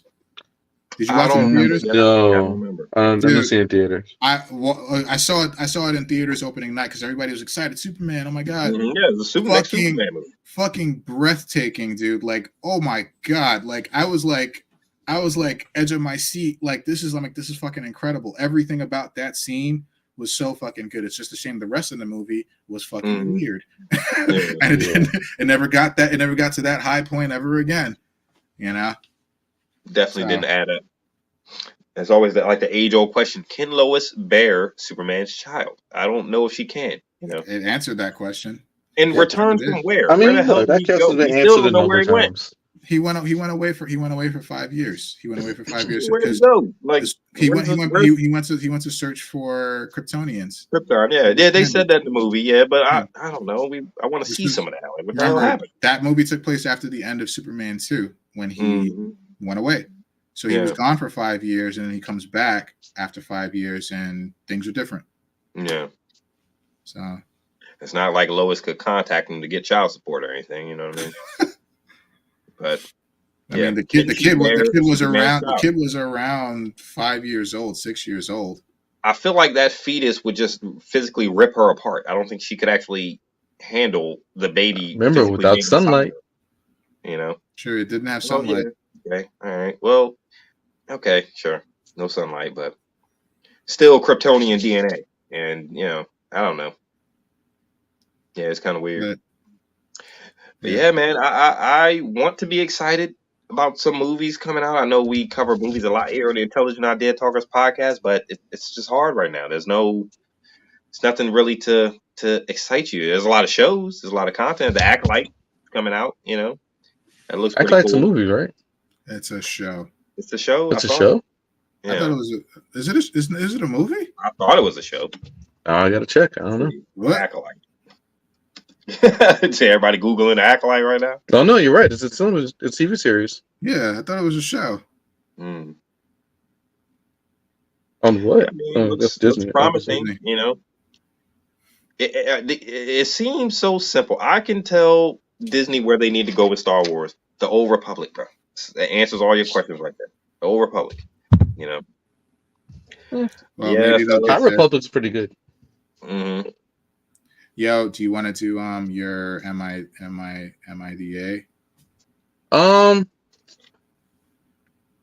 Okay.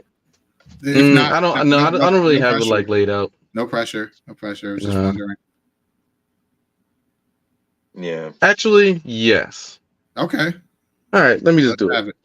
All right. I'm gonna. So I have it. Am I the asshole? It's not really am I the asshole. It's more of a. Is this an asshole, or who's the biggest asshole? Mm-hmm. Really. And Claudine already said this is pretty straightforward. So, I'm not gonna spend too much time breaking it down. So it's really about it's a freedom of speech issue, right? And so one of our largest rights is the right to protest. And so people protest in different ways. And one of the most obvious ways of protest is like gathering together outside of a building or out on the street or something, and with their signs and groups of people, right? And then people take that further sometimes, right? And so recently there was a protest on the Golden Gate Bridge in San Francisco, and from the reports, was hundreds of people, hundreds of protesters who are they're called pro-Palestinian protesters who are calling for an end to the quote unquote war that's happening in Palestine. And so these protesters, this was particularly egregious apparently because it looks like they had blocked the bridge, which is like there's no other way to go. You got the bridge. So a lot of people are blocking there for up to like 5 hours or something. And so the argument that, and this is the argument that's posed, which is, all right, protest is a freedom of speech that can take many forms. This is one that's particularly negative, or I won't say negative, but particularly like aggravating and takes advantage of people, in a way that they're trapped. On the other hand, the purpose of the protest, right? So laying out some other points, the situation in Gaza is insane. The situation in Palestine is insane. Like Israel has committed a number of war crimes. They have been demanded by the international courts, as well as even the U.S. government has, told them in muddled terms, but still they've said, hey, maybe you shouldn't make such bold actions, take or be so indiscriminate in your attacks and bombings and whatnot. But nonetheless, they've killed hundreds of thousands of civilians. The state of Israel has killed hundreds of thousands of civilians in their quote unquote revenge campaign for what happened on October 7th. And so the question is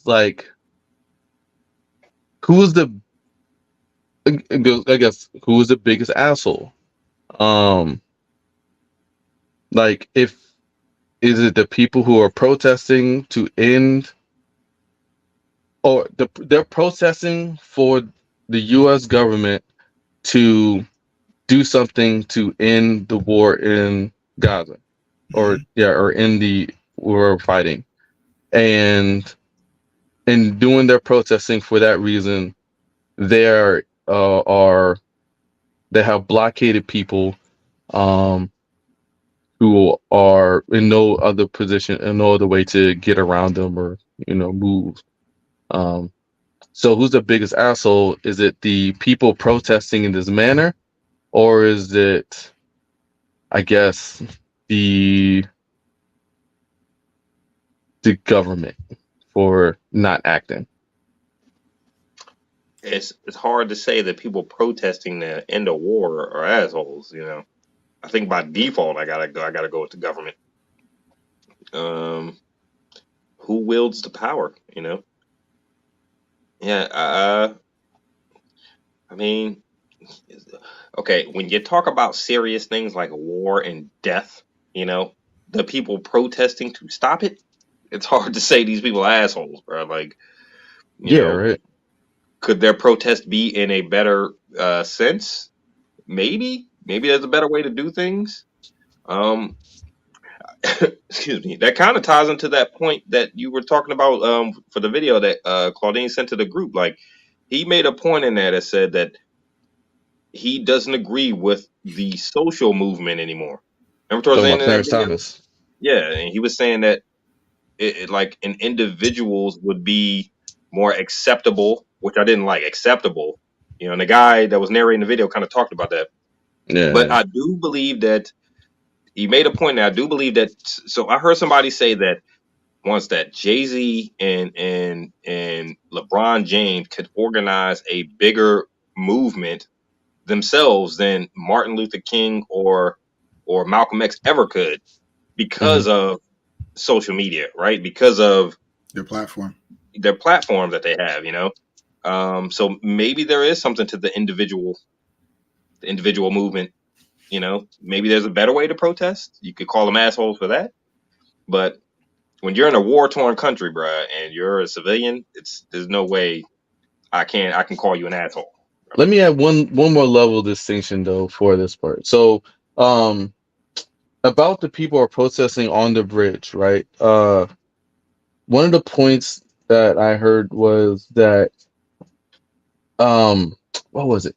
Like, so in a way, this protesting, so people hate protesters who block traffic, right? I That's was going like to point that out. Like, everybody that's the only way hates you can be an those asshole. guys. Yeah, because right? you fucking up my time schedule. Yeah, you fucking up my time schedule. I'm just trying to go to work. I don't know who you are. What the fuck are you talking about? I got shit to do. Like, I got to get my kids. Like, what the fuck? What? And so, in a way, as often there's a lot of pushback against these people, these types of protesters, because they inconvenience the everyday civilians so much, right? For a number of causes, but in particular this cause though, because or is this cause more justified? Maybe because it's like calling off at, hey, you're trying to stop a genocide. What wouldn't you do to stop a genocide? But at the same time, this could also give a lot of bad publicity towards the topic. Or does it give?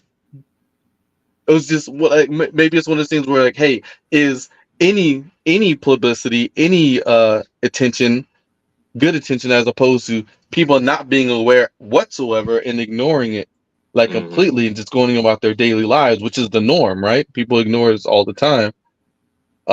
Is it worth it to bring to the attention a genocide that's happening? So that's just another level of distinction, as far as like who would be considered asshole. Because maybe this isn't just a positive thing that, hey, they're just trying to stop a genocide. What if it's affecting the perspectives negatively of people who are not in the know, right?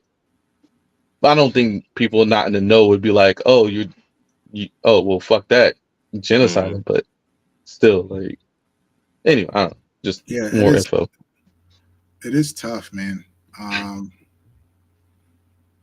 I agree with what D said to a point where he's like, he was saying that it's kind of hard to not sympathize, or empathize with them protesting for the sake of ending genocide or potential genocide. And it's one of those things, though, that they are hugely inconveniencing the everyday crowd that's not over there, that's trying to just go about their day, go about their lives. That's really tough. Like, I mean, it could, like, I mean, do we have a choice? Do we have a choice to say that either everyone sucks, or no one sucks? Yeah, that kind of goes without saying. Like, all y'all like everyone sucks. Like, everybody sucks, but like, still, it's kind of like the government has the ability. Like, here, anybody who thinks the U.S. government has no ability to intervene in what's going on is either uninformed or is purposely got blinders on. Like, because this has happened before, even most recently. Biden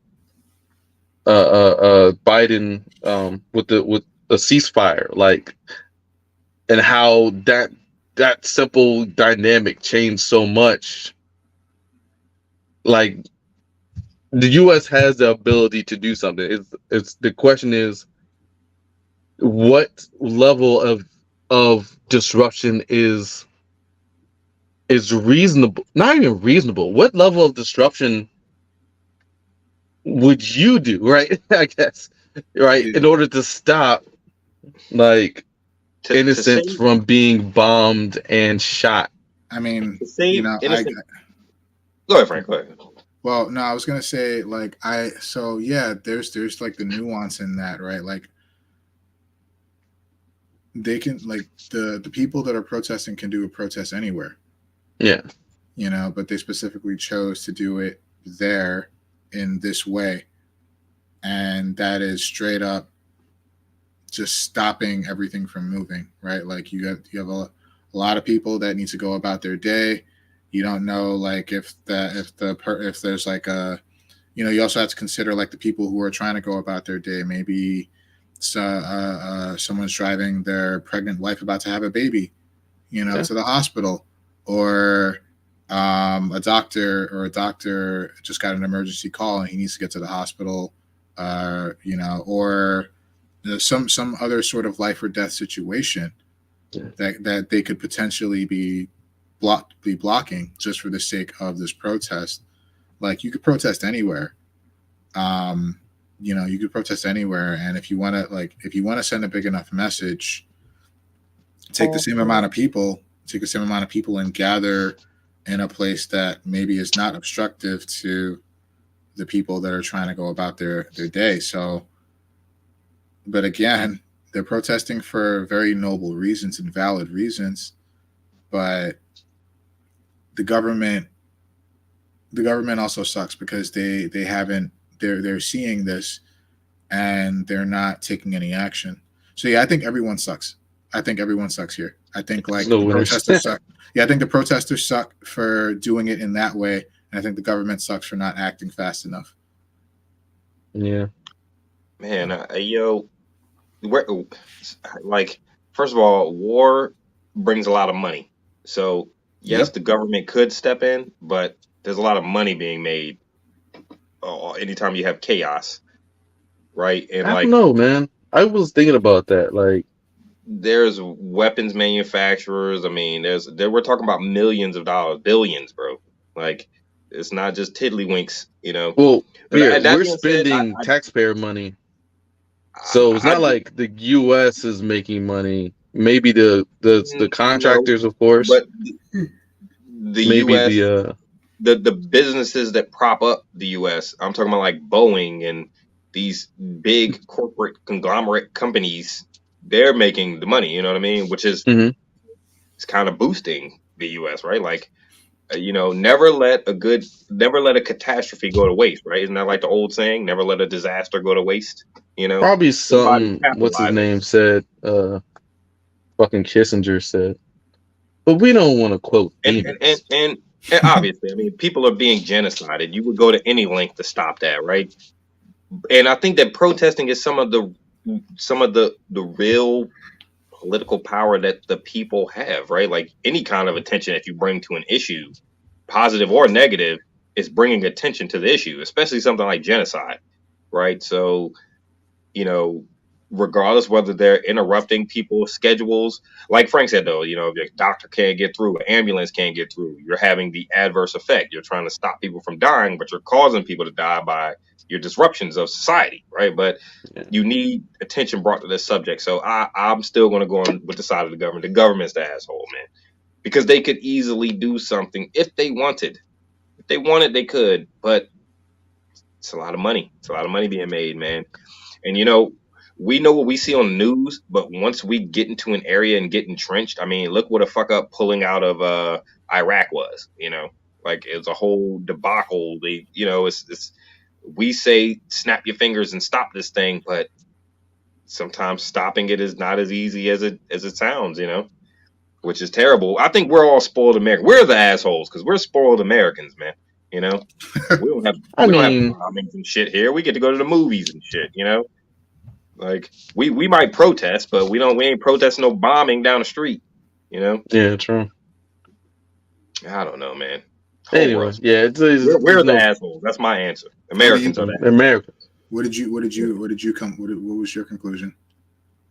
I'm blaming the government, man. Like, I think that if Biden and his cabinet had decided, like, here, they've been vetoing like measures in the UN that would almost absolutely resolve these issues. But the U.S. has single-handedly like just vetoed or just not supported like actions just by themselves. Just like, yeah, not doing that. Nope, no, and nobody else is doing it either, right? Like shit like that. Like I think that if the U.S. wanted to, this would have been done for. This would have been done already. When it would have been squashed. But I feel like I personally feel like the people, like it's tricky, man, because protesting, you're right, especially on something like the Golden Gate Bridge where it's like blocking all people. One way in, one way out. Nowhere, there's nowhere to go. You're just there. Your car runs out of gas, fucked. Like that's just it, right? It's hot. You know what I'm saying? You're just there. Nothing to do, right? People's blood sugars though, like who knows? But like at the same time, it's like, what are we talking about? You know what I'm saying? Yeah. Like we talking about it. Right now there's the San Francisco DA talking about motorists delayed by the Golden Gate Bridge protests might get restitution, which means they might be talking about trying to bring like legal action against the protesters, right? Trying to bring like, I don't know if that's civil or whatever, but they're still trying to bring legal action against these protesters, and it's like, I don't like that idea. Yeah, me neither. It's like, but at the same time, it's just like, this is one of those things where it's like, what wouldn't you do to stop 30,000 civilians, right? Whether they're Hamas or not, whatever, like 30,000 people from being like indiscriminately bombed, right? And continuing to be bombed and being displaced, and it's crazy, right? So it's like, what wouldn't you do? Like, what sacrifices would be too much, right? Like somebody being hot in their car, somebody car running gas, and them dealing with that inconvenience. Is that worth? Like, how does that weigh in the scales, right? How does that weigh in the scales of 30,000? Right. And it's like, but at the same time, it's like somebody, if your ambulance came through. Sorry, what? No, I'm sorry. I didn't mean to interrupt you.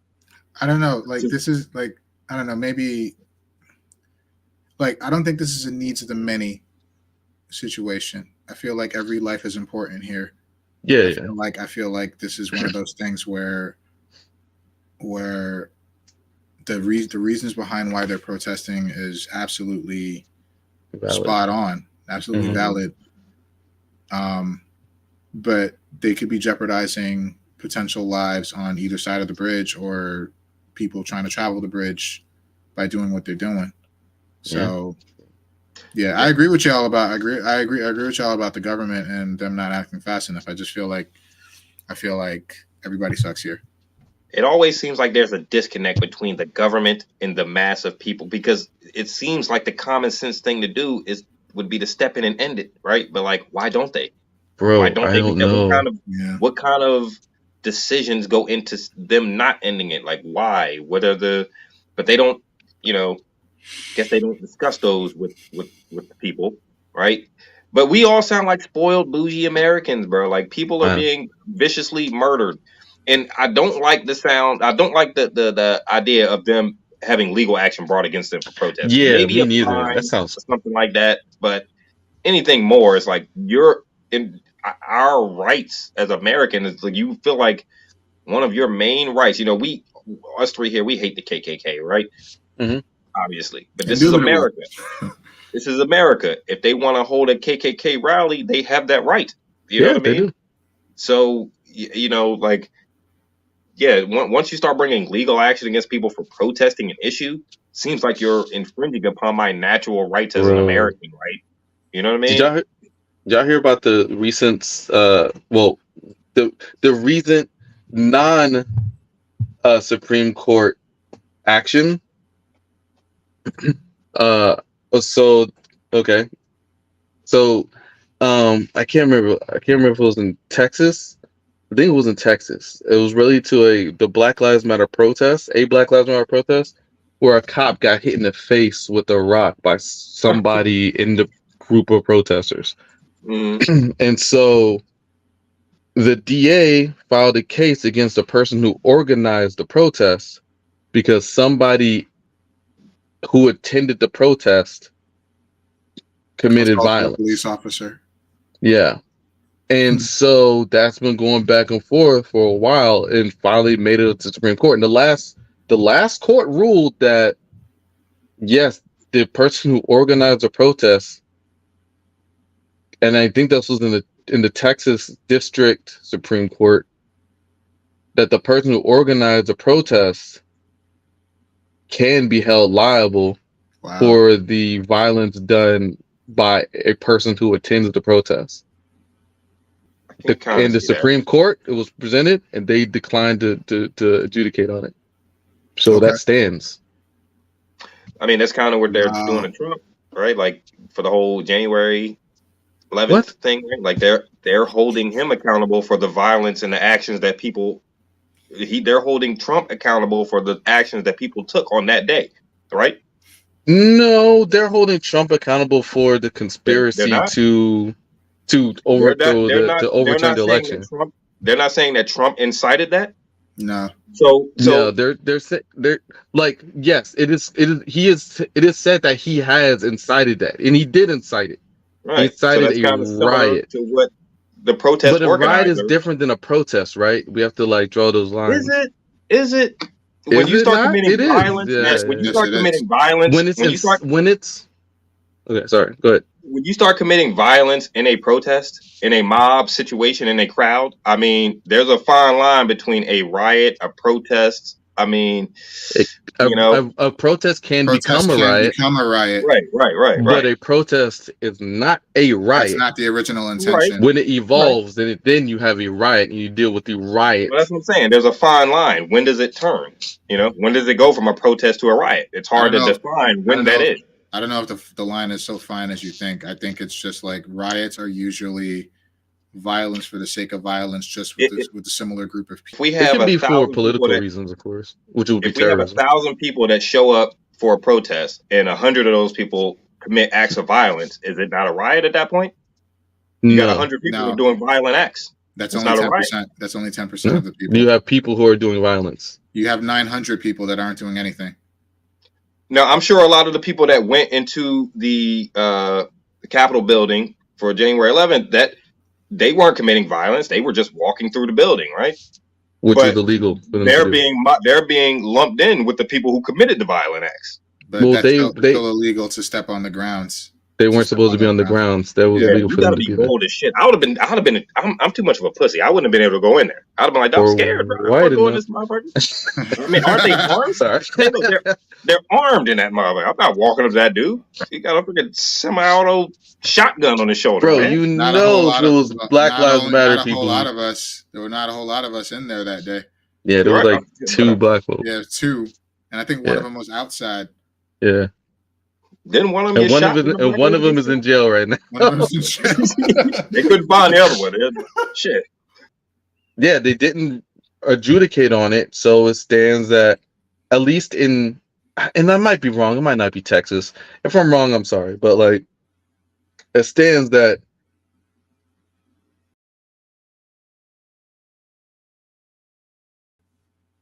if a person if anybody commits any violence, whether they're a part of the protest or not, if they attend that protest and they commit violence, then that becomes a liability and a potential legal consequences for the person or group of people who organize a protest. That's like I don't know how this is, and I put it up to a lot of the Supreme Court just being right wingers, and I'm sure it was a vote that the conservatives won in the Supreme Court, but on whether or not they would take this case, but like that's 100%. Like to me, that's a 100% First Amendment right violation. If our right is to protest, and protest is part of our First Amendment rights for freedom of speech, and our speech is through organization, anybody can show up to that group and commit violence. And you can't control 20 people. Yeah. Say 100 people show up. There's no way you're going to control every single one of those people. It's just not going to be able to be done. And also, I ain't even talking about infiltrators. We know for a fact that there were infiltrators that were doing a lot of the Black Lives Matter protests, because we have reports from cops who are black who are beating protesters, right? So like we know there's infiltrators at those that say they commit violence. Then that's immediately on the people. So yeah. Anyway, Yeah.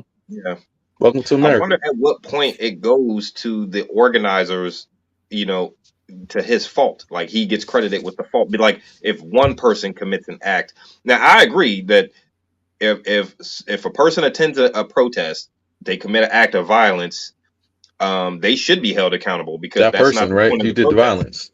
Yeah, you committed an act, or you assaulted someone, which is illegal, and that's not the point of the protest. The protest is to bring attention to whatever issue you're protesting, right? But I wonder at what point it goes to being on the, like, was there a lot of people involved in this violence? I wonder what the nuances of this case are.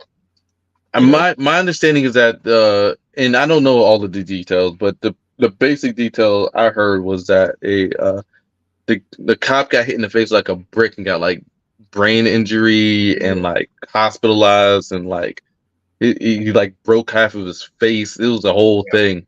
Damn. He got effed up. Yeah. And the person who did it, they didn't find him. Right. So somebody got to take the fall. So they're trying to put the fall on the person who organized a protest. Which is there anything that you guys know of where, as long as you can classify them as like a group or a team, conglomerate, corporation, whatever have you, some kind of gathering of people in a group, that therefore those laws, like that law, that kind of thing would then be legal or allowed to do, as far as the organizer or the leader or the boss or whatever being allowed to be actions, being held accountable for the actions of people in their group. Because it sounds to me they might like go in that direction, like despite the fact that like all of these people, like you said, anyone can show up to a protest, but if all these people came under this person who said, hey y'all, we're going to be protesting at this time at this place, so come on over if you have the time, and if you want change to happen.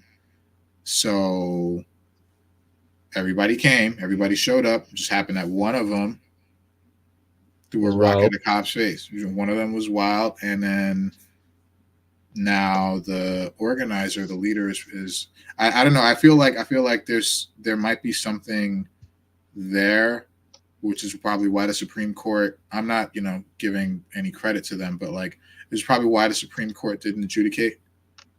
Because maybe they're classifying them as like an LLC, or like a group.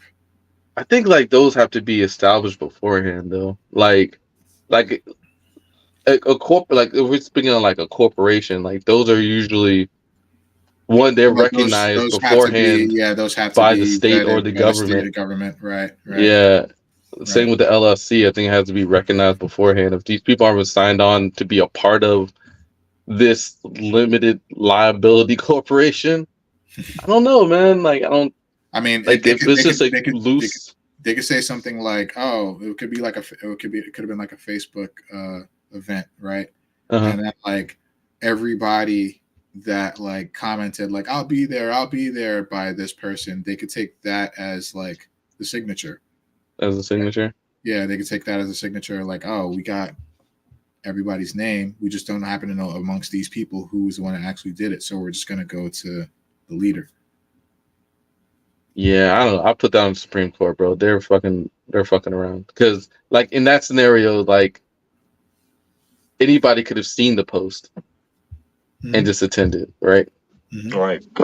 And then at what point would like that means they haven't signed on into the conglomerate, and then this person who hasn't signed on into the conglomerate is still committing an action in the name of the group. Problems. Again, then like if you got a Black Lives Matter group and everybody's showing up, and you got a couple Nazis who are just like, yeah, let's fuck around. You know what I'm saying? Like they could just start burning shit. Yeah, it's all so nuanced. There's a bunch of nuance, but anyway, I don't know. That was my "Am I the Asshole?" Nice. An update on Supreme Court dealings. That was deep. Yeah, it was a deep "Am I the Asshole?" man. Oh, cool, good. Hey, there you go. Yeah, that was a good one. I didn't think you shouldn't have read that one. That was good. No, it was just because she said it was like too kind of transparent. It was too obvious, which I guess to me it is. But again, that's part of why "Am I the Asshole?" is good, because things that are obvious to you aren't always obvious to anybody else. So that's why they're good. So yeah. And different perspectives. Yeah. Maybe shed some light on some things. But, it's hard to ever side with the government, Like, when do they ever do anything? Man, dude, I was all for Biden, man, up until after October. Like, I don't like Biden, but I was definitely like, yo, we got to get this nigga back in or whatever. Have y'all heard him? Oh my God, dude! Like I'm voting Green Party. I'm saying it right now. Like I can't do it. Yeah. I can't give my vote. Like we talking about the worst of two evils. Like even if Trump agrees with Biden on the on behavior towards Israel, he hasn't done it yet, and I have to give that to Trump. Right? I'm not voting for Trump, but I'm just saying like. Even if Trump agrees about him, he at least hasn't allowed. He doesn't have the power to, right? At least he's out of power. Maybe he would have done something silly and ridiculous in office. But like Biden just sitting by on his ass, sitting on his hands, acting scared of Netanyahu.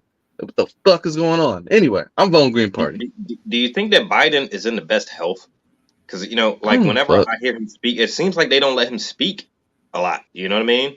Like whenever you hear I listen to news radio a lot, and they'll be like, Biden was in Florida today for such and such, and it's like more like a one sentence clip, which it's radio, they do that a lot, but like it just seems like his speech is kind of slowed a little bit.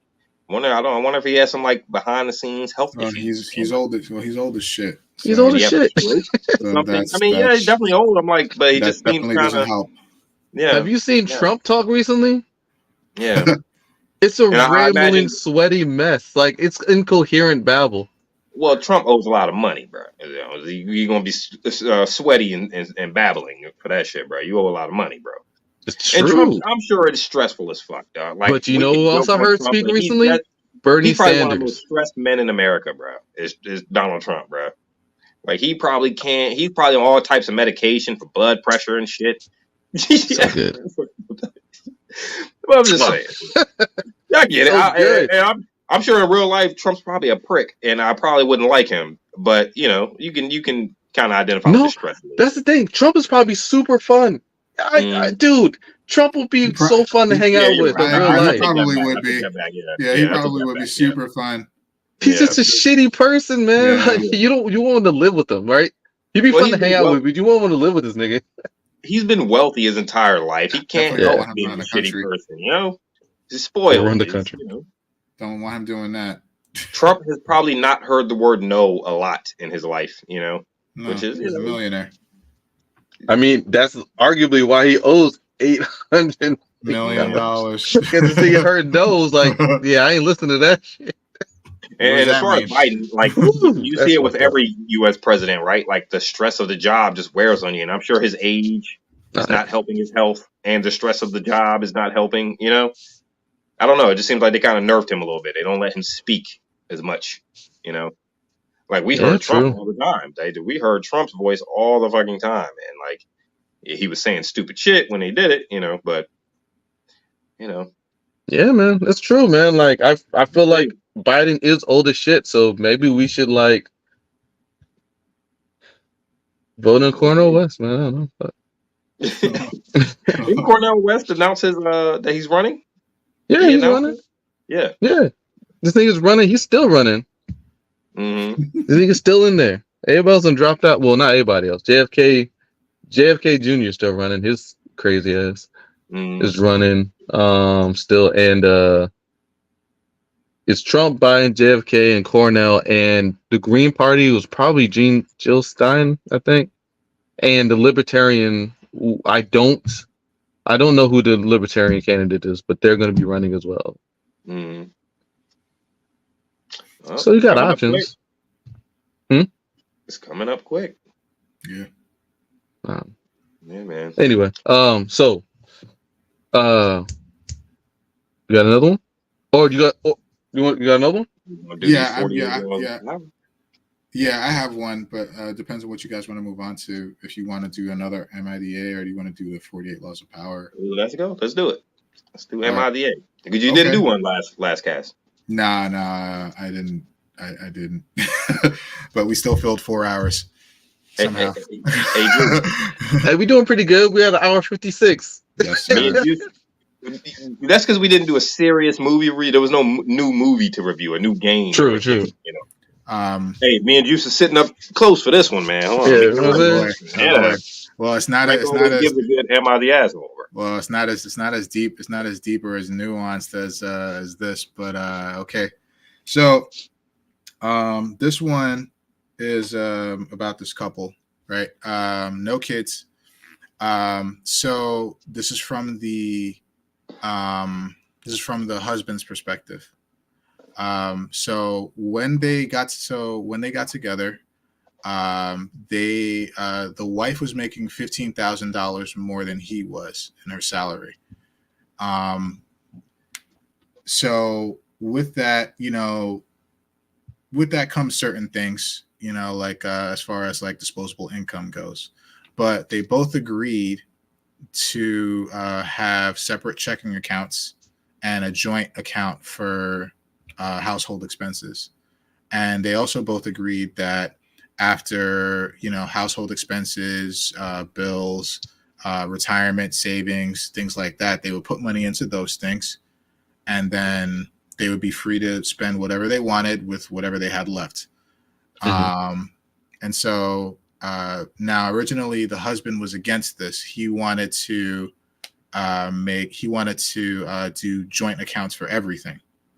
And the wife was very adamant, saying, no, I want separate accounts. We can do a joint account for bills and household stuff, but that's it. And so he's like, okay, well, all right. So he complied, and that's how they've been doing things.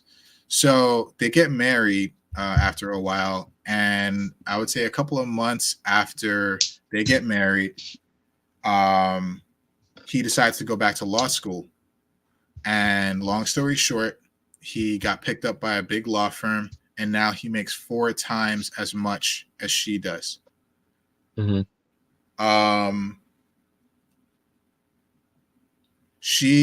So now the wife is saying that she wants to renegotiate the terms of their contract with how they handle money. So now she wants joint accounts for everything. And her reasoning is that she feels that it's not fair that he gets to spend his money on whatever he wants, and that she is not in the same position because of how much more he makes than her.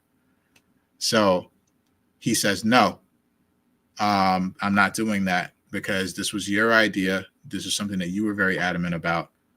And you, like he puts in the same amount that he always has. They're covered. They're good, but he has much more disposable income than she has because he's making 4 times as much as she is. Mm-hmm. So the question is he an asshole for not going with for not changing things up because his wife asked him to, or is she an asshole for trying to change things up once he started making more money? She's the asshole. Why? I feel like there's gonna be a part 2 to this, but I'm gonna say she's the asshole for now. Why? Well, I mean, like, okay, I'll say I've never been married, all right, but I think where we fall short in with marriage, as far as like societally, is it's not about money anyway, right? Like any decent husband, his money is your money, right? So even though his money, the bulk of his money is going into his separate account, he's still using it for her well-being, like he's still using it to support the family. And, like you said, she did set the parameters of this arrangement. So the fact that he makes more to you now shouldn't factor into the love that you guys have for each other and his ability to provide for you. And if you have any children, right, like he's still going to do. So it's basically, I'm saying it shouldn't be about the money in the first place. So the fact that she's making it about the money, to me, she's the asshole, And like I said, I think we fall short there because we do make relationships and marriage about the money a lot. It's the number one reason why people get divorced. It shouldn't be, it's like the money. It is though. When you decide to get married, you join together. So mine is yours. It's our money. You know what I mean? Well, but somebody pointed out once, when you get married and you decide to get divorced, you don't go to God to get divorced. You go to court. So it's contractual as well. So I don't know. I've never been married. I think she's the asshole. Well, I think no. I mean, like again, remember she was adamant about doing this because she was making more than him at the time. You don't think there's anything wrong or shady about that? You don't kind of see like maybe she was like, I'm in a better position than he is and I want to keep my money. Yeah. And then now all of a sudden when she's when he's making that much more than her, she wants to change things up because she wants to spend his money.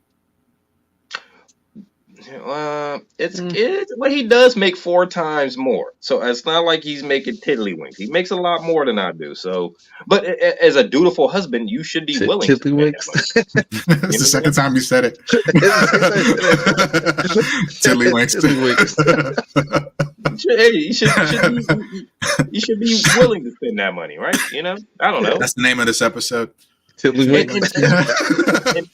And that's why I said she's the asshole, because it was about the money from the beginning.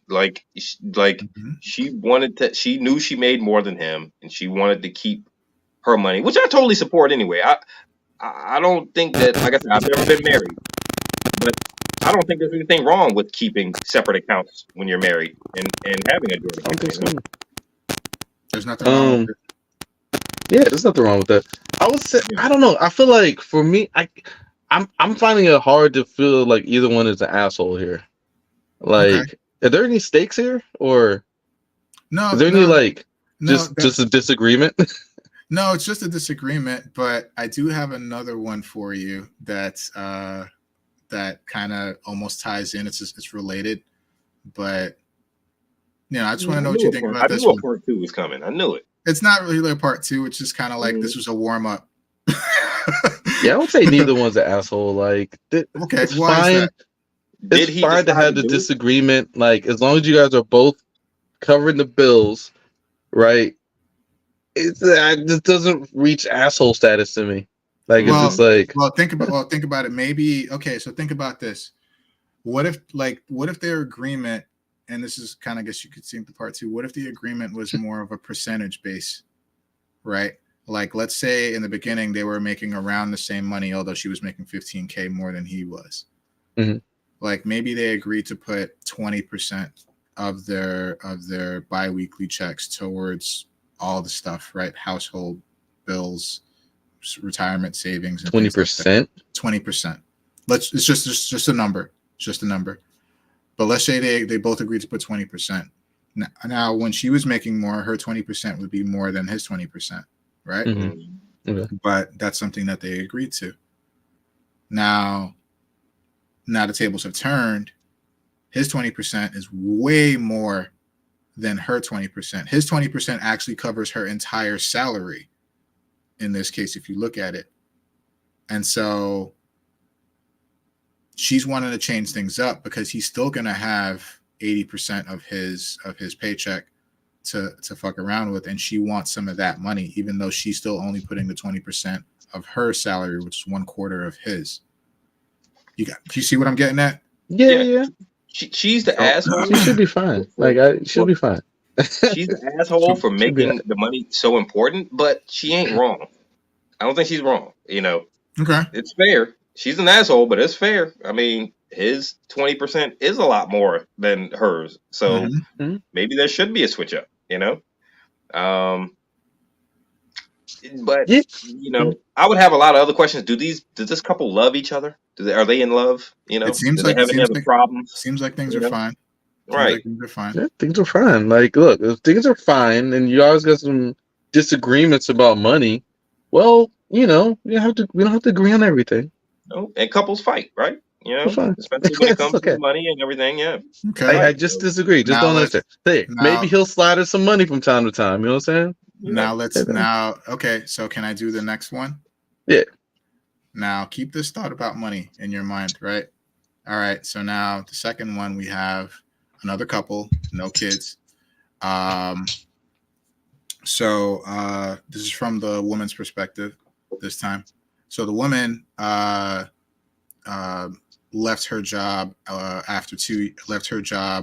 a few years, and she's looking for more work. And her husband makes pretty good money. So she was looking for work, and she went on interviews, and she kept her husband involved through the process up to a point. She told him, like, I want to look for more work. I want to quit my job. I want to look for more work. And I got some interviews. And he's like, all right, there's no problem with interviewing. Go for it. So she interviews for several jobs. She gets 2 job offers. One job offer OnlyFans. No. You gotta tell them about that. You don't need to interview for OnlyFans. You can start an OnlyFans right now. So one job offer pays less money than what she was making at her former job, and the other one pays more. So she goes and accepts the job offer that pays less money, but she doesn't tell her husband. And so her husband doesn't find out until later, basically like when she's filling out the paperwork at home. He comes up to her and asks her, hey, honey, what's the situation? What's the situation with the job? Did you decide on something? Did you get any offers or anything? And she's like, no. But then she sees her like signing the paperwork at home. So he takes a look, and he sees the one that she accepted, and he sees the salary, and he's like, wait, is this the one? Wait, you did get an offer? And she's like, yeah, why didn't you tell me? She's like, oh, it's just a lot happening. And then he looks at the salary, and he's like, but this is less than what you were making. I make pretty good money. I think, I can cover and go, and you can go for something better. And she's like, well, this is her dream job. Apparently it's her dream job. And she says that it has, better, really great benefits, better hours, better environment. And, it's what she's always wanted to do. And so he's like, well, okay. But then next to the forms that she's filling out for the job that she did accept is the offer letter for the job that she didn't accept. And he looks at that and sees that it's more money. And he's like, well, why didn't you go for this one? This one is more money, and this will make life better for both of us if you just went with the job that pays more money. And so she's like, no, I want to do my dream job. I'm entitled to do my dream job. And then he's like, oh man, he's like, I can't believe this, And so they kind of have an argument about it, but she eventually winds up taking the job that pays less money. Now, her whole thing is, am I the asshole for not telling my husband that I accepted the job offer with less money? Or is he an asshole for the way he reacted in finding out and knowing that she took the job with less money, which makes their lifestyle a little bit harder? She's the asshole for keeping it from him. But I don't think she's the asshole for taking the job she wants. Right.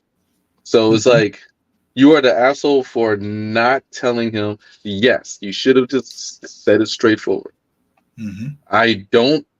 They offered me money. They offered me this job. They gave me more money here, but I don't want to do this. I want to do my dream job, and it pays less, but this is what I want to do. Straight out. And then, yeah, she's good. Like, right. No issue. Yeah, no issue. The husband probably would have pushed back a little bit, hey, well, I think you should. And yeah, but he'll be fine, right? She's making enough money already. Yeah, he'll be to fine, cover right? them. So, D, what do you think? She's the asshole. Okay. I'm sounding really sexist on this. Am I the asshole? She's an asshole. She's the asshole, man. Because, like you said, she should have just told him. Be straight up. Discuss it like partners and adults. And but he's not wrong. Like, it would have made their lives easier. But it's not always all about the money, right? It's her dream. Yeah, job. like, what if the environment? Maybe what if the job is stressful and she's more cranky and more angry? Is that life better just because they got more money? Right, more stressed. Arguably, no, Yeah, the money's there, but she's more stressed and she's gone home more. And well, yeah, I mean, the lifestyle would definitely be affected no matter what she did. So okay, all right. Any other thoughts? Before I hit No, what else is there? No other thoughts? Frank is so good at layering these assholes. I know. I was like, yo, what's the other shoe?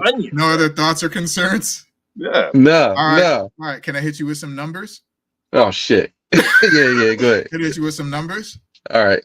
Okay. So at the job that she left, she was making $80,000 a year. The job that she accepted, she would be making $73,000 a year. So it's not that big of a delta, right? Only 7,000.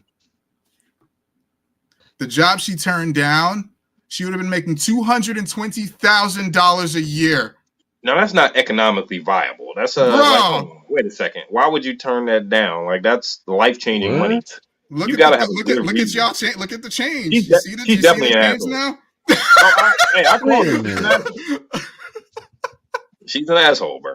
The fuck are you applying for? But she didn't discuss the delta. The delta is $150,000. $150,000.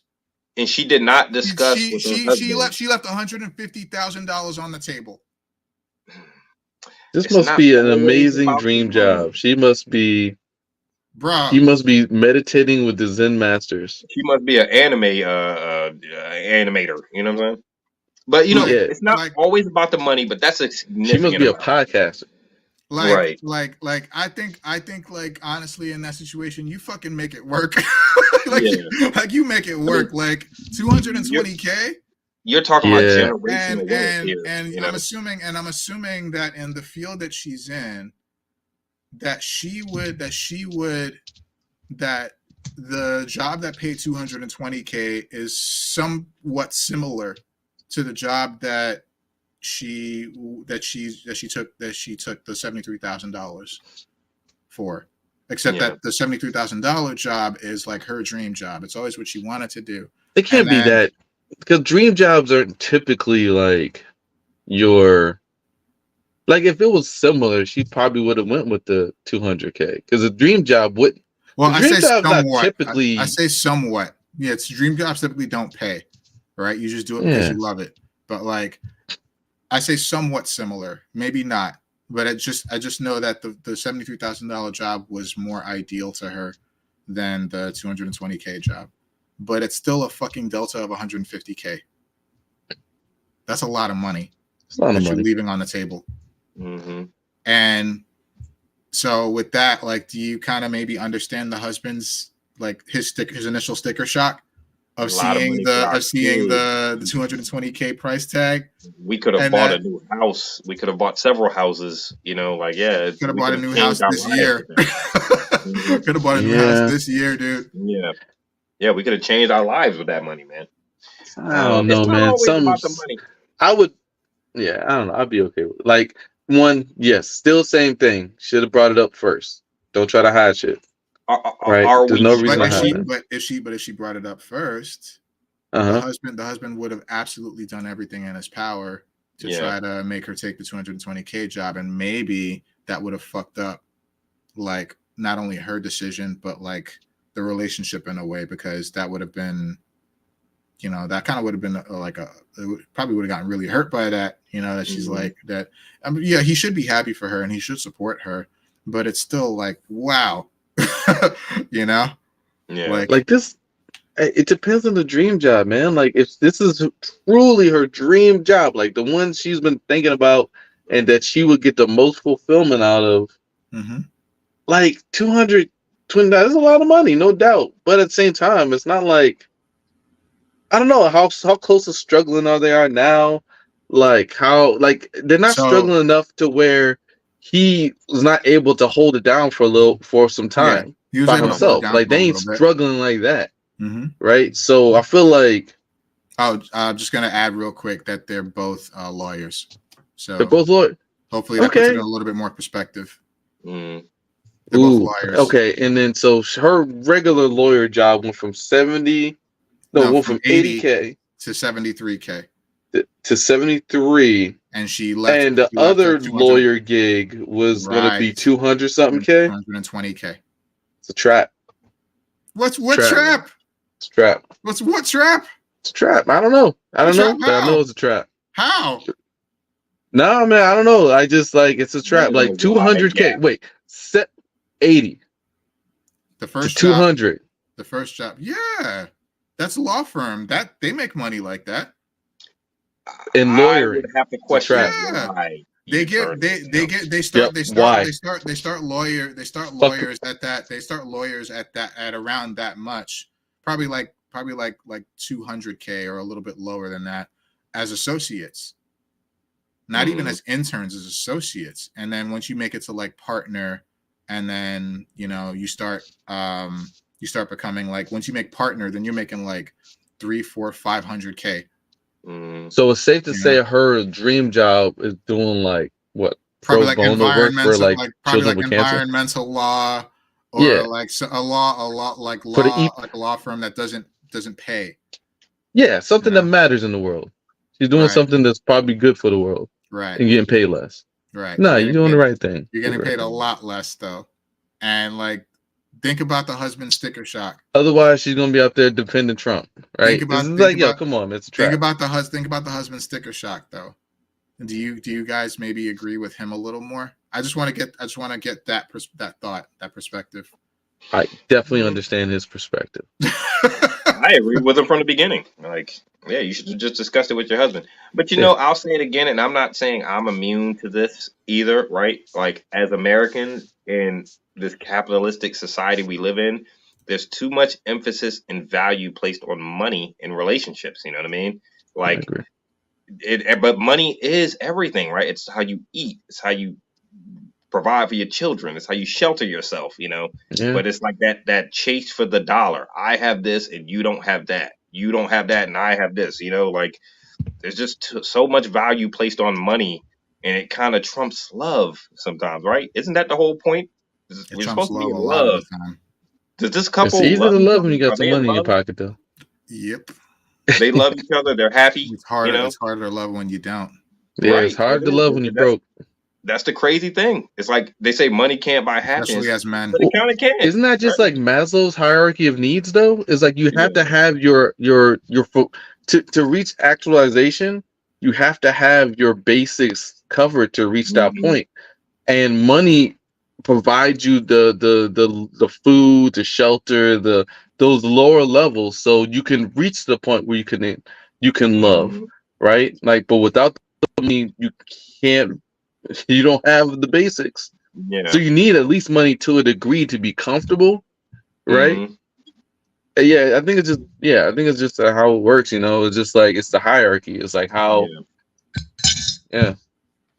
The capitalist society, man. Wait, money is money is everything. Without money, we'd step over you on the street and call you a bum. You know what I mean? Get a job, motherfucker. You know, and chase that dollar, chase the paper. But yeah, she's the asshole. Just tell your husband what's up. You know, and like if they're that's what I said. Do they love each other? Because if they love each other. I mean, they're both lawyers, so I don't know. It's hard to say. That's true. Yeah, but I mean, it seems like the husband. They're both assholes. They're lawyers. It seems like the husband is generally supportive of her. Yeah. It's just like I think seeing the delta between 73K and 220K is just like what the fuck. What sense does this make? That's insane. That'll make you swoon and shit. You know, you're like that's insane. You know, especially in a profession like a lawyer. You know, yeah, you're definitely gonna look at that. Like, why would you? And her, I get it, your dream job, but you better be making a lot of sense. I better really love you because it's a lot of money to leave on the table, man. Not only for me as your husband, but for you. You know, that's a lot of money. You know, to leave. You know, but that's the thing, man. That's the delta between oftentimes like working in the private and public, right? It's like the private shit will get you paid, but it's gonna eat away a little bit at you. Every time. Yeah, that's how it works. They're both the assholes. They're both lawyers. That's my final name. You know what I'm saying? Why the lawyers all break? Both assholes. Yeah. Lawyers get a bad rap. They get a bad rap because they defend guilty people. Yeah. Right, like this motherfucker. You damn it, you know. Kind of got to. How you over there lying? You over there lying to the court, trying to defend this murderer. You know what I'm saying? Like, damn it, you know he did it. You know that's why they get a bad rap. Yeah, but it's like, yo, just if I was the lawyer, I'd be like, yo, just lie to me too. Don't tell me the truth. Let me defend you, but don't. I don't want any illusions. No, give me all the illusions. No. You need to know as a lawyer. You need to know all the facts. Like that's one of the first things that they ask the person. The person, they're like, did you do it? Happened. Yeah. Like, you tell me everything. Did you do it? And then like if they say yeah, it's like, all right, we got to try to spin it so that you didn't do it. You know, and like, so tell me all the facts, every single detail. You know, I don't. I mean, okay, I'm sure that's how it works. Money. They do it, but for like money. at the same time, it's like, tell me all the facts that add up to you doing it, but don't tell me you did it. Nah. You wouldn't be able to build a case. I have to come up. I'll be more creative. I'll be like, look, that bullet didn't go straight. You have to understand. The bullet curved. It curved. That bullet went like this. At her, okay. He shot towards her direction, but not directly at her. You know what I'm saying? Like the direction. She ran into the bullet. You know, it was a windy ass day. Yeah. See, what had happened was the trajectory of the bullet. Yeah, trying to spin that. See, what happened was they're both assholes. They're lawyers. Damn. Yeah, you got to defend like murderers and embezzlers and shit. So, yeah, you're right, Frank. That's why they get bad. Pedophiles, rapists. Yeah, you got pedophiles and shit. Yeah, fucking assholes. You gotta lie to me, man. Otherwise, I fuck around like, yo, this nigga kidding. Yo, tell me everything that could have led up to you, man. Like, yo, you will not be a lawyer any longer. Like, I know. I couldn't do that shit, man. You have to lie to me. You had to fool me, client. Like, you saying? You gotta fool me too. Like, did y'all see the SNL with Chance the Rapper? I'm not sure if you watch SNL at all, but there was SNL with Chance the Rapper like a few years back. Yo, they had this hilarious skit on there. It was like something called Prejudice Court or something like that. Oh, geez. And it was like, yo, he was the judge, and yo, the second somebody walked in, he would be like, guilty, just based on how they look. Based on how they look, he wouldn't even let them start speaking. He's like, as soon as they walk in, they would have like the whole like people's court like narrator. Yeah. Like, this person is defending his. He's like, guilty. He's guilty. Look at him. Shit was fucking hilarious, dude. Nah, man. Nah, like I couldn't do it. I couldn't be a lawyer. Couldn't do it. Well, it's a highly paid profession. Maybe not always respected, but you get in trouble, you're gonna call a lawyer. You know, hey, cops get a bad rap sometimes. You know, people hassle them and all that, but if something goes down, you're gonna call the police. So, No, fuck that shit. That's very different. yeah, That's literally their job. well, it's a lawyer's job too. You No, know, true. Still is different. yeah, Like cops yeah, are there to hey, man. protect and serve, right? I think it's supposed to help. You They're can't be all out here framing people and shit, Mm-hmm. and then expecting me to be like, "Oh yeah, no, they cool because somebody robbed me, but it's cool." Nah, fuck out of here. Yeah, I ain't somebody got no robbed love for them. cops, man. Mm-hmm. I was Nah, telling you got Steph, man, like, don't be fucking around bringing that dude around the way and shit, man. cops are a little crazy. Just don't let them come at right after work when he got his gun on. You know what I'm saying? Yeah, you need Don't cops come though. at all. It was called First Impressions Court. That's on me. First Impressions Court. First Impressions Court. I put a link in the chat to it if you want to check it out at some point. But you'd probably be hard pressed to find a more stressful occupation than a police officer, though. You know what I mean? I think being a lawyer, especially for high profile cases, is extremely stressful, dude. Like, especially I don't know, man. I work in leave. accounts payable. I'll be stressed as shit. Well, that too. Yeah. When you're handling people's money, that's extremely stressful because again, people don't joke about their money.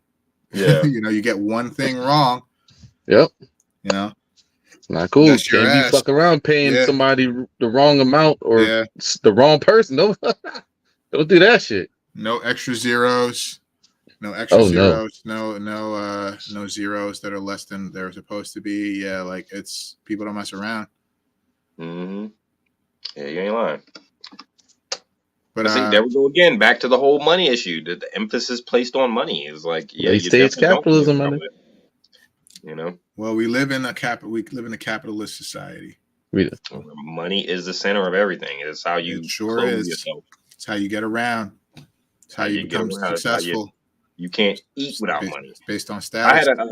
I work with a lot of Ghanaians. And one of the guys asked me, he said, man, this country, man, it's like, it just seems like you have to work. It's like, you have to, man. Like, he was like, back home in Ghana, man, you don't have to work. He was like, there's people, you can get through your day and eat food, and not have to go to work. And I'm like, man, we kind of don't know what that is, man. They got us by the balls over here, man. Like, you better take your ass to work or you be a fucking bum. Like, if you don't have a job, I can't relate. Yeah, standing on the corner, be like, yo, get a job, bro. Like, you begging for money, you know what I mean?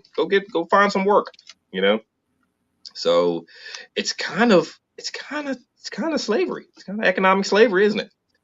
Capitalism. Well, they pay us, so they pay us, so it's not slavery.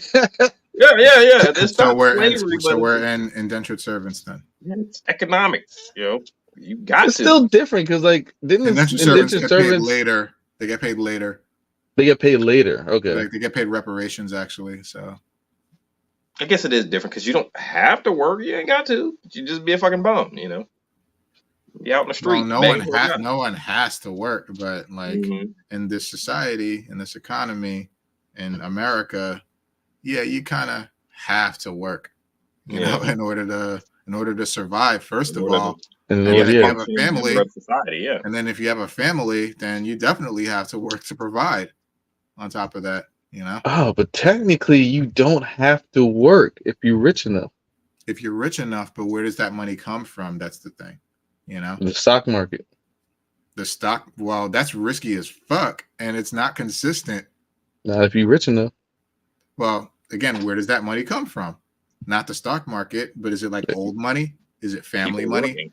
Is it from people working to save that money? Crypto. Is it a trust fund? Like the money has to come. The money has to come from somewhere, which ideally means working for it. Whether it's old money or whatever. Yeah. Somebody put in some time for it. Or somebody.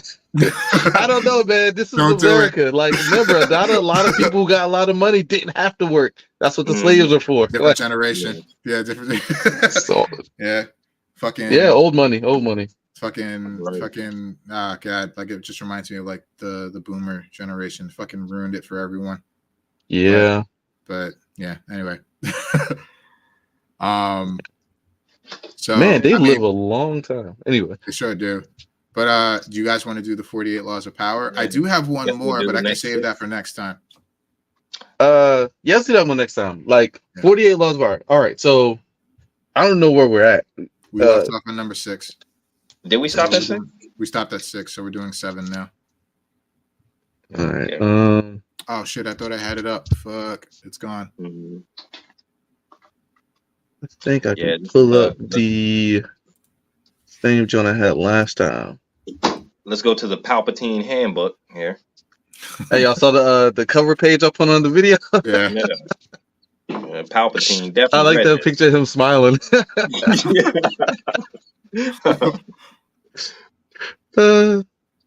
That was like my favorite Palpatine. Just in the end, he has a funny name. Just Palpatine, you know? Palpatine.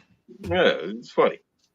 Palpatine said, no. Do it. You will die. I heard the actor who played Palpatine couldn't do a lot of the movements, and George Lucas wanted them to, Hayden Christensen. He's old as hell, Yeah, so that's why Palpatine's fight scenes look kind of janky, because like they were quick cuts away, because he couldn't move, So I can't do all this shit. But I heard George Lucas wanted to show the actors with the lightsabers, But what's his name? Which is why Hayden Christensen looks so good in Ahsoka. He looks so fluid with it because he did all that. He did a lot of his own movements. Remember Dooku? The guy who played Dooku, I forgot the actor's name, but this dude was actually a fencer. Yeah. I guess you could kind of tell, like, wasn't Dooku supposed to be a duelist? Yeah. Right? Like, even the way he held his saber was kind of duel-like, Dooku had the first of all, Dooku, don't name me Dooku, bro. And second of all, he had the dumbest lightsaber hilt I've ever seen. What's up with the curved hilt? I know. What's the point? Crazy.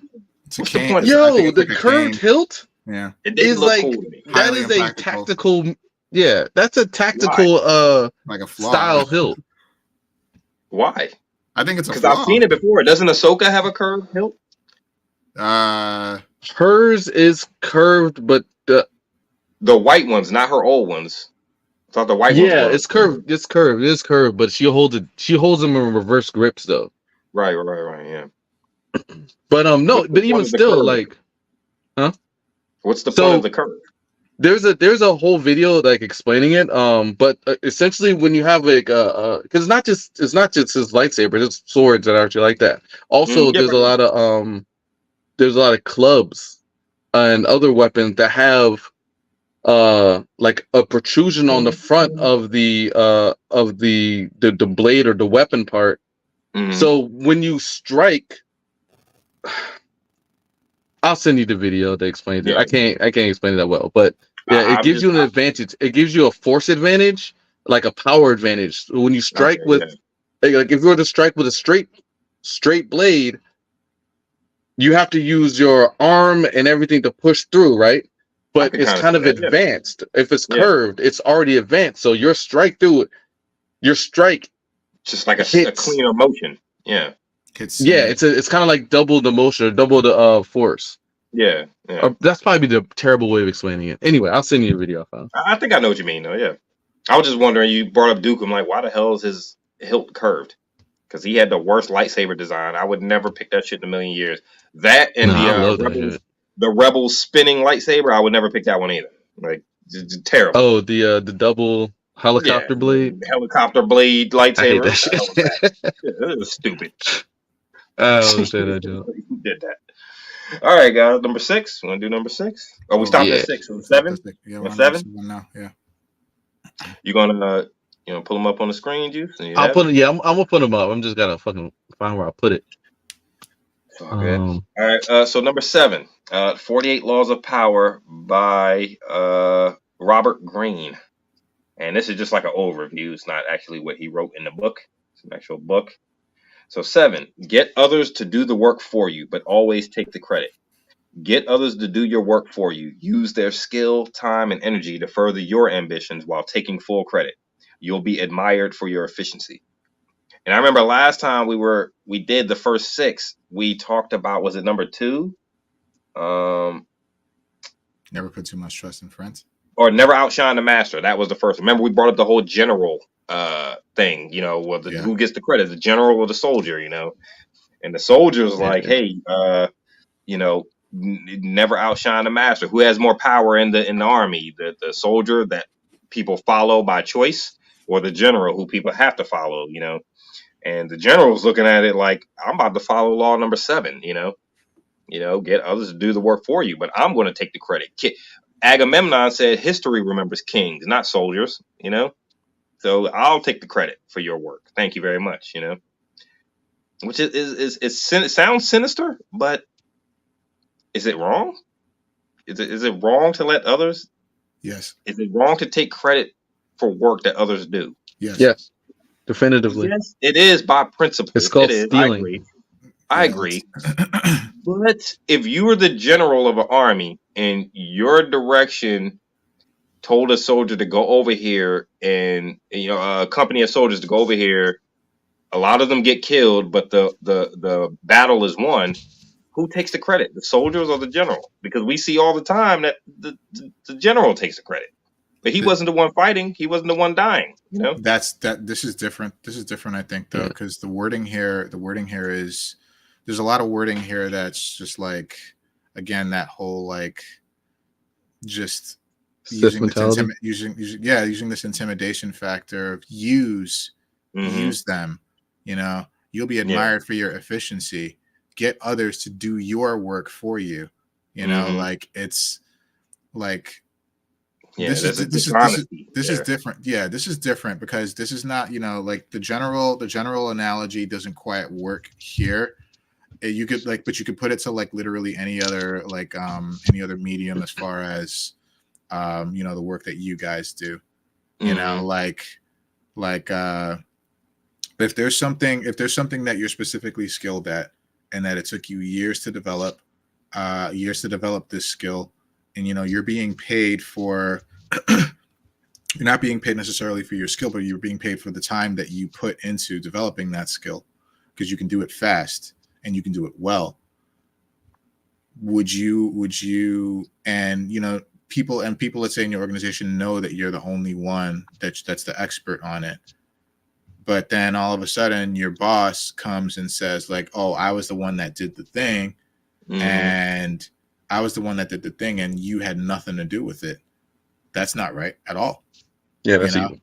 That's stealing, and that's evil, and that's like they should not take credit for something that only you specifically know how to do. And I feel like that's what this is more or less pointing to. Use people for their skills and expertise, and then take the credit as if it were your own skill or expertise. Right. And that's not. I don't roll like that. I don't agree with this at all. So I was thinking, like, we can spin this in a positive way. Okay. Of course, get others to do work for you. So if we just leave it at that, without the whole taking the credit, blah blah blah, evil Sith shit. If we're just like, get others to do the work for you, it's kind of like delegating, right? Say you have a task and you have people on your team. You have a team and you have people who can do good work. Like that would be the analogy of the general and the soldiers, right? Like you're commanding your team of soldiers, the people working under you. They're gonna do these tasks, right? And or even if you have a smaller team and somebody who just is good at doing something particular, and they're able to execute a task in a particular positive way, or they're particularly skilled at the task, whatever, you have them do it, right? And if it comes down to like who gets credit, yeah, I delegated. I was able to make the make the decision or identify the person with the best best skill set to execute this task. Mm-hmm. You know, and in that way you can take credit, right? You were able to get it done. It was done properly, right? Mm-hmm. But you don't have to take all the credit, right? Like that's just kind of evil. So I don't know. I'm thinking like I'm gonna try to spin these in positive ways if I can. You You would know, think a good It's going to be leader. hard, but I You would think think a good. I think You I would think think. good. Go ahead. No, yeah, go ahead. Well, I think I was going to echo what you were about to say. Like, a good leader knows when to use who for what. A good leader knows how to delegate, right? Yeah. And that delegation comes with the knowledge and the respect that the person that is best for a particular job is the person that you're going to use for that job. And that's kind of like an unspoken, like, I'm your supervisor, you're my subordinate. I'm going to ask you to do this thing because I know you're the best man for the job or best woman for the job.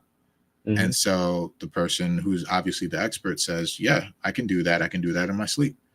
And then that, kind of just goes along its way, but I think there's there's something different about where it's like, use these people, use them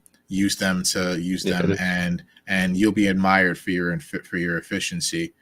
I can kind of see like where you're coming from though, because I'm doing like I'm taking this as a what is it, like an I don't know what's the word. Yeah, like an exercise. Yeah, like I'm doing this purposefully. Mm-hmm. Like some of these rules can be helpful if you're not trying to be evil. Look for the right? Evilness You just gotta find a way to spin it in a good way, which is not the way it's presented. Yeah. Right. So I don't know. I'm just it's a task I'm trying to see if I can do. It's gonna be hard, dog. This is the Palpatine handbook here, bro. Like I'm listening to the audiobook and I'm in like 20, and man, some of these jokes, man, are like, I don't know, man. Like I had to stop listening for a while because I was like, evil. This is like this is soulless. Like, like this is bad. Like, I wouldn't let my kids read this. The Palpatine handbook. Yeah, man. But like I think any good leader would give credit to the people who did the work, right? That's part of being a good leader, right? Like, as you don't do the work, you give credit to the people who are underneath you that actually do it. But you get the credit for having a good team and putting together a good team, and knowing who to put on certain tasks. Yeah, how to delegate and everything, right? But we're also talking about capitalism, and we see this all the time in capitalism. I mean, right? Like you'll see president of any company, just hypothetically, president of a company. Oh, under my leadership, last quarter we earned such and such more dollars than we did before. And like, it's like, did you earn that money? Like, were you there servicing the customers? Were you there? Oh no, shit. Boots on the ground, right? So like, we see this all the time. It's part of the culture. It's part of the culture. Interchangeable. The motherfucker. It's just kind of how business works. It's just business, Sucks, but I think it's just how it is. All right, number 8. Make other people come to you. Use bait if necessary. Make your opponent come to you. When you force others to act, you're in control. Bait them, then attack. So what we have here on this is different. I don't know why, but this number 8 says win through action, not argument. That's number 9. Other people come to you. 9 for me. Yeah, that's number 9 for me. 7, 8, let others work and take the credit. 8, win through action, not argument. I mean, we can go to number 9 since it's on the. No. Let's stick with the. This one's missing the other one. Yeah, make other people come to you. Yeah, it's missing that one. So is these actually 48 laws? It might be 49. It's 48. It's 48. But yeah, I'm looking. I'm like, I don't see it either. But okay. Law number 8. Sorry, we don't have it on the list, guys. But they must have something twice here.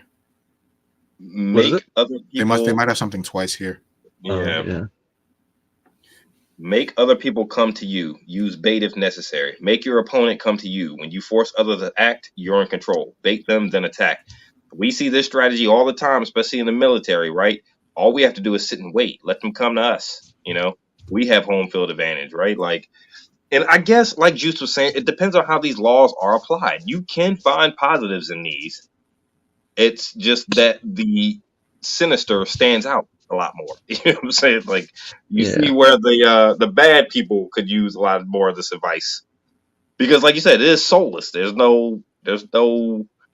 very little empathy and sympathy in these 48 laws or 47 laws, whichever one we're doing. Right? I'm actually not to I actually kind of agree with this one. Yeah, I do. I kind of agree with it. Not that I would willingly put myself in a situation where I have an opponent so, I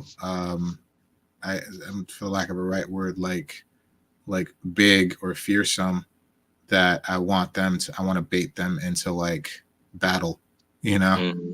But this definitely seems like a art of war kind of thing, which is why I can kind of get with it. So I kind of agree with this.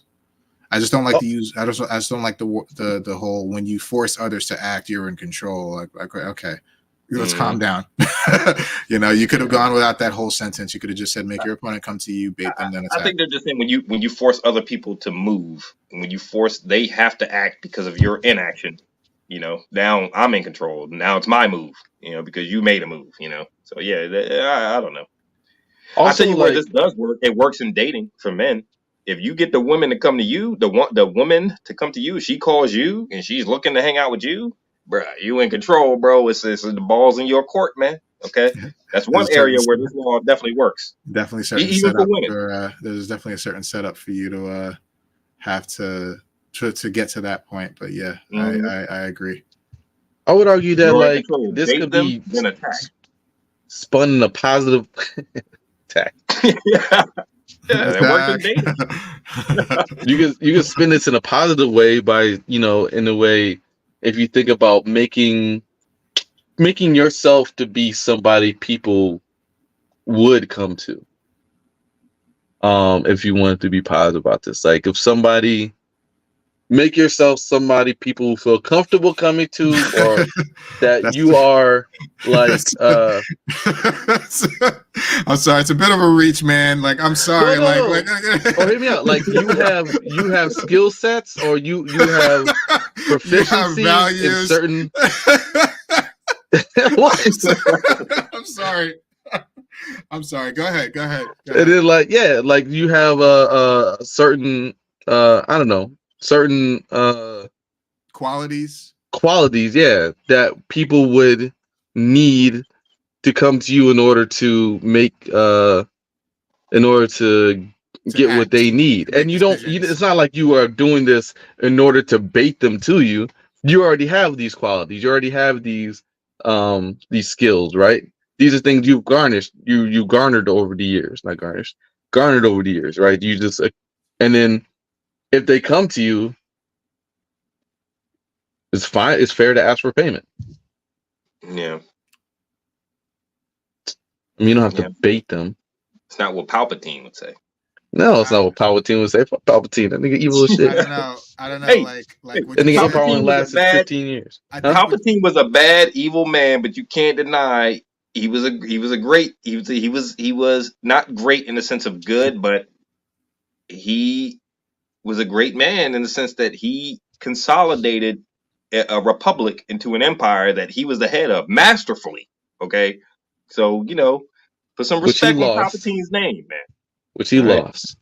Yeah, he definitely fell apart. It definitely fell apart. I think where you're trying to go is predicated on two things. The first thing is that the person that's coming to you is looking to you as a confidant and not an opponent. And the second thing is that it's also like not forcing them to do anything. It's like you're actually being helpful. So I don't know. Like no, yeah. Like I'm telling you, like I'm gonna take these and try to spin them in good ways. All right, Like how would I shouldn't the try to Jedi do it? challenge. I shouldn't try to challenge, man. I'm sorry. Hey, Frank, hey Frank, Like Juice here, practiced spinning these before we started, man. He practiced this, man, because it's no, hard. It's hard to spin these. imagine the Jedi had skills and abilities which people would come to them when they needed help. Yeah, true that.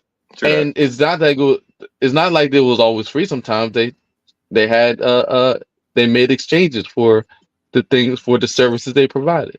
Mm-hmm. And I'm sure there were probably times where they knew people needed help and they waited to see who would come to them so that they can ask for a favor. I'm sure that happened. Maybe Mace Windu did that a time or two, whereas, make people come to you, bait them, I could see some of the Jedi Council following this book as too. We say this is the handbook of Palpatine, but I think the Jedi would.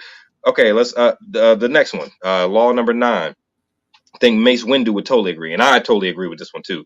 Win through action, never through argument. Demonstrate your point rather than arguing. Arguing rarely changes anyone's mind, but people believe what they see. They're also less likely to be offended. I can spin this. I can spin this in a more negative fashion, but I do agree with some points here. But like in a more negative fashion, it could be like, it's saying like speak with action. So instead of like having a reasonable argument with your boy, just punch him in the face. Just punch him in the face, right? Hey, it's like that's not what Palpatine meant. Sometimes you gotta what's it? Sometimes you can't reason logically with people, right? Yeah. Sometimes, like especially politically, sometimes you just can't reason your way to the same conclusion, and then that's when the rock comes out. That's when the shoe gets thrown. That's when right. I'm kind of thinking of Mike Tyson's famous quote: "Everybody's got a plan to get punched in the face." Yep. It's like I feel like this is kind of like saying that, but I definitely can agree with like arguing for a long period of time doesn't solve anything, right? If you can't get your point across quickly, then there's no point in trying to make your point like a day later or like hours later. Yeah, right? Drawing it out. Old school internet arguments. Use on Facebook. And I also agree with it says arguing rarely changes anyone's mind. I agree with that because people are set with their opinions, and it's extremely difficult to try to change anyone's perspective on anything. So I agree with that too. Yeah. But I agree with what you said, right? Like sometimes it's okay to have a spirited debate and not just resort to action. Like sometimes it's okay. You say a point, I say a point, they say a point.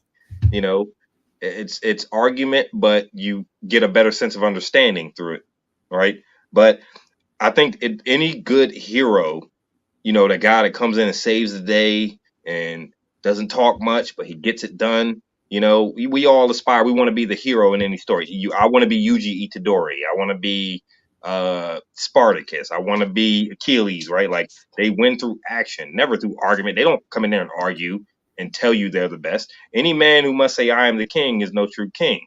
So I don't gotta tell you I'm the best. I come in there and I show you, So I guess it depends on what realm you're using this law in. Yeah, that's true. That's true because you're already in that there's already a position of authority. So you had to make motherfuckers recognize. Right? When you're dealing with government and policies, and we just talked about the debate with Juices Am I the Asshole example. Maybe that's why they're so slow to action because of the arguing, oh yeah, definitely. Government, right? But it's better to be slower to action when the government, right? Because your decisions have huge implications, So you would think that you don't want to be quick to rush to action to do something. You have to think this thing out.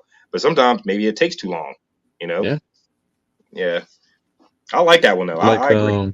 Because any hero actions, never to argument. I would agree with that too. Like, it's always better to show than to tell, right? Like if you can show like an ability or show how, like say you're arguing whether or not something works. I feel like a study to show right, the outcome of a policy or a proposal, something that can demonstrate that it has worked in the past, or something that can demonstrate why it would make sense for it to work, is always going to be better than a moral argument, of whether or not it's good or bad to do something, right?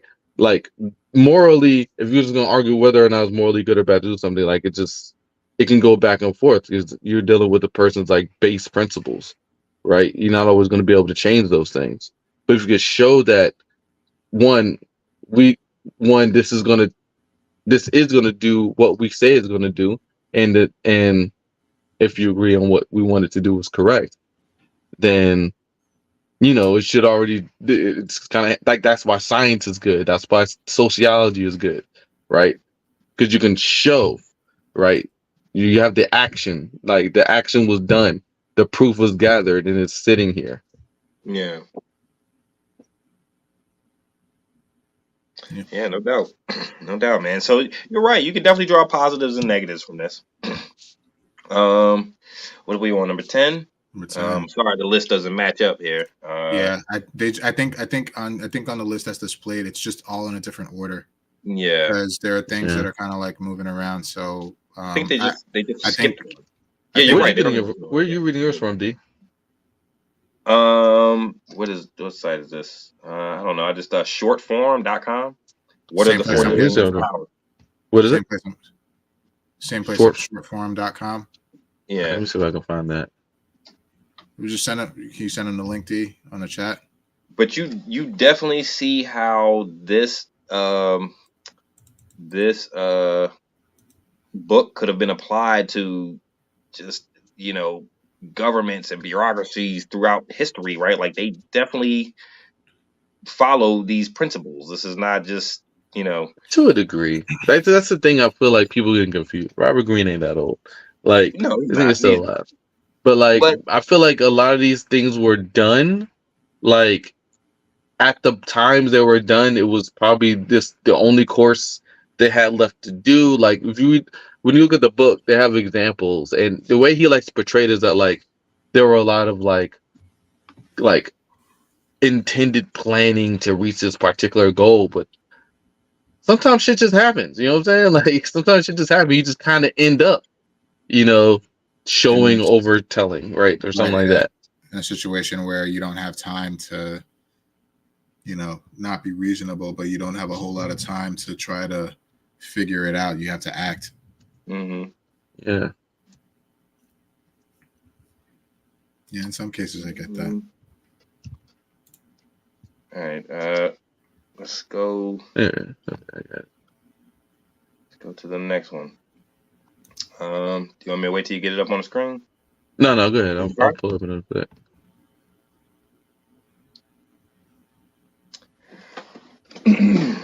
Yeah, it's definitely the Palpatine handbook. But I could see Mace Windu, who we consider a hero in Star Wars lore, I could see him following some of these principles as well. Which is why I said there's positives and negatives. There are, which I appreciate you trying to find some positives in this. They're not all evil. Just depends on how they're applied, They're pretty much all. They're pretty evil. Yeah. They're mostly all evil.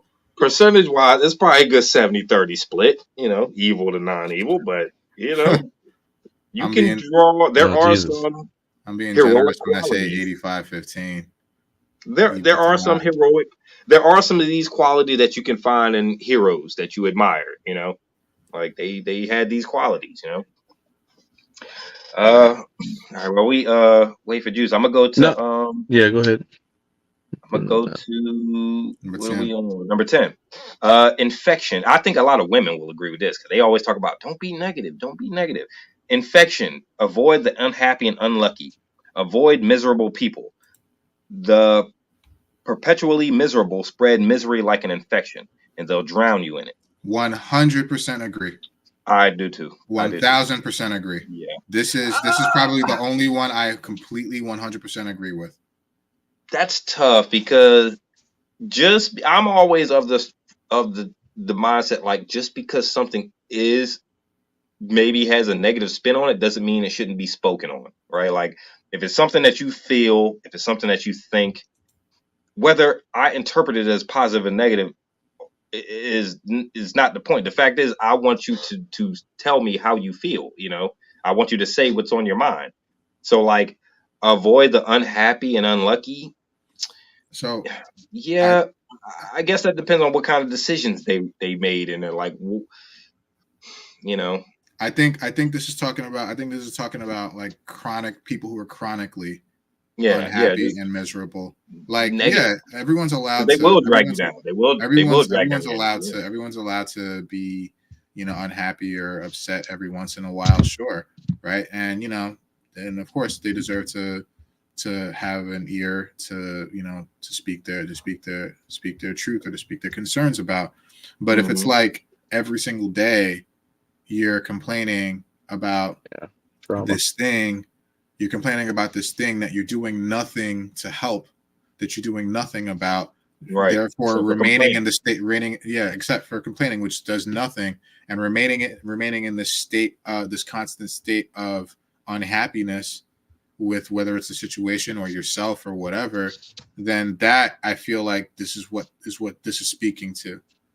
Like I 1000% agree with that, because it's like fucking, it's literally like getting your energy sucked away by people like that. And so, and I'm also speaking from like personal experience, so we see it all the time, like especially from a lot of women. Like, you know, I've had a girl tell me, you know, just any old idea that she was thinking, you know, I'm thinking about doing this and that. And I'm like, well, did you think about, you know, what could happen if you didn't get blah, blah, blah, you know, whatever example. Why are you being so negative? Stop being negative. Don't bring that negativity around me. And it's like, okay, I get it, but you might that was a dumbass idea. You might deem it as negative, but you have to consider all factors and all parameters of what could happen. I agree with that. He's like, what if you didn't do that shit? I want to hear that. Yeah, you know, like I think that's different too, because like that's you offering a perspective that like a lot of people don't want to think about, right? They just want to succeed at everything, and that's not possible. Right, like he's out here being practical and shit. Like, yeah, you're being practical, and a lot of people don't want to hear that perspective. Hey, women ain't trying to hear that shit. Sorry, Claudine, she's still. Hey, Juice gonna be in trouble when he get off the. I don't like hearing stuff. I don't like that practical bullshit over here.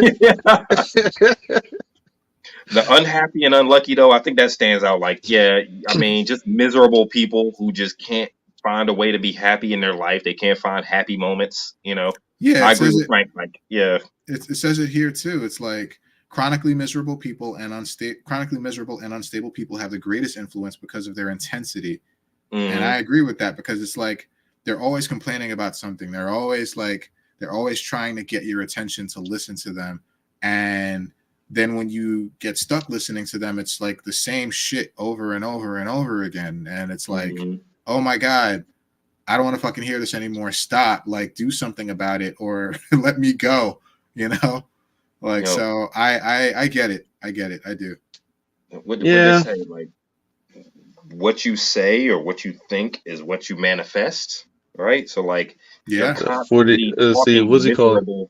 The key. Constantly having miserable thoughts, you perpetuate misery. You know? So like, yeah, you don't want to be around that, you know. And misery loves company. That's a saying that is 100% true. Yeah. Avoid unhappy and unlucky. Yeah, I mean, yeah, not much. I don't know. It feels bad because I don't know. It's like, yeah, all those points you guys made are true. You know what I'm saying? But like at the same time, I guess the danger is just like you don't want to turn your back on people who do need help if you can help them, right? You being all positive on this shit. I'm not used to this shit, man. All right? And of course, it's not like put a positive spin. You don't want them to drag you down. You know what I'm saying? Like, and you gotta have your limits. But like, if you know somebody, family or otherwise, and if you know that they're trying, but they do have bad luck, and like, they are miserable, right? Yeah. I don't think it's like how to help them. Yeah. it can be bad. I just think it was bad to turn your back on them if you can. It's not necessarily as black and white. I'm sorry. Go ahead and finish your thought. I'm sorry. Go No, ahead. Nice yeah, spin, though, that's dude. pretty Nice much it. spin. Just I like like that. it could be dangerous to like not dangerous because it just I don't know what the word is, but like You never know what people are I'm dealing with in hesitant their personally lives. to like turn my back or to ignore somebody who I do know struggles, but like at the same time, I also don't like I don't surround them or like let them be around me all the time, right? But at the same time, it's like if you can help, you should be open to helping, right? Yeah. And that's So like, yeah. I feel like a lot of this is there's one thing that you said which is very important where you like if you know that they're trying. Mm-hmm. But what if they're not trying? Right? What if you have the people who are not trying and just want to be in this constant state of unhappiness? I don't think Because anybody wants to be in a state of unhappiness. there are definitely people like that who Who just like want to be in states of unhappiness because it gets them attention and it gets them attention and it gets people to listen to them. There's I don't know if they absolutely people want like to be that. there, but they're comfortable operating and Yes, unhappy. that I would say Yeah. that. I would Okay. say that. But like there are definitely people like that. There are people who don't try to help their situation. And it doesn't matter who they are, right? Or who their relationship is to you. But there are people who don't try to help their situation. There are people who just function in this constant state of misery. And I think after a certain point, yeah, of course you want to try to help, you want to try to listen, you want to try to make things better, but you have to draw boundaries. Yeah, I agree with that. I definitely You know? agree with boundaries. It's just the presumption that like here, this thing Sirius says, quantum like you already read it pretty much. Chronically miserable people or miserable unstable people have the greatest influence because of their intensity, because they paint themselves as victims. It can take you a while to see that they caused their own problems. By the time you realize this, these infectors have sucked you in. Like to me, that feels like you've already presumed a person is not trying and they're or it's telling it seems like it's warning you, hey, if you see somebody who's not doing well, stay away from them because they will infect you. I don't know. That language seems bad to me. It's the Like chronically miserable and unstable part that like makes me think that it's the opposite, that it's like these people are always unhappy and are always going to be unhappy because they don't do anything to try to help their situation if they can. But that's different. If they actually are trying, then yeah, give them grace, give them the benefit of the doubt, lend an ear I every know once people in a who while. do try and things are Just don't work out, aren't. of course. Yeah. They just don't work out. Yeah. Also, you never know. Like there's records, man. People who have like criminal records have hard times, man, and it's not like there's barriers for them, and you don't want to like hang. You don't spend a lot of time with them, and you don't like give them all that you have. But if you can help, right, then sometimes it's like I feel like sometimes it's good to reach out to help. Yeah, of course it is every once in a while. It's just this one just seems so definitive. I still think you practiced all this positivity juice, but I like that spin you put on it, though. Yeah, you're right, man. You never know what people are dealing with in their personal lives. So if they're miserable and unhappy, maybe there's a reason. Maybe they need a shoulder to lean on. Maybe they need somebody to talk to. After this So book, we should do the Tao Te Ching, so yeah, I'm we can with get you. some balance. yeah, get some positivity on our lives. You definitely Yeah. practice this positivity. You'd be a little too positive down this list, Frank. All right. What we on law number 11? Yep. I agree. I agree with it too. Learn to keep people dependent on you. Make your superior dependent on you. The more they need you, the more security and freedom you have to pursue your goals. So learn to keep people dependent on you. I think in a professional setting, this absolutely applies. Yep. But I think also maybe it can also be spun negatively too, right? Be needed. Maybe more like in a relationship kind of thing, Being needy.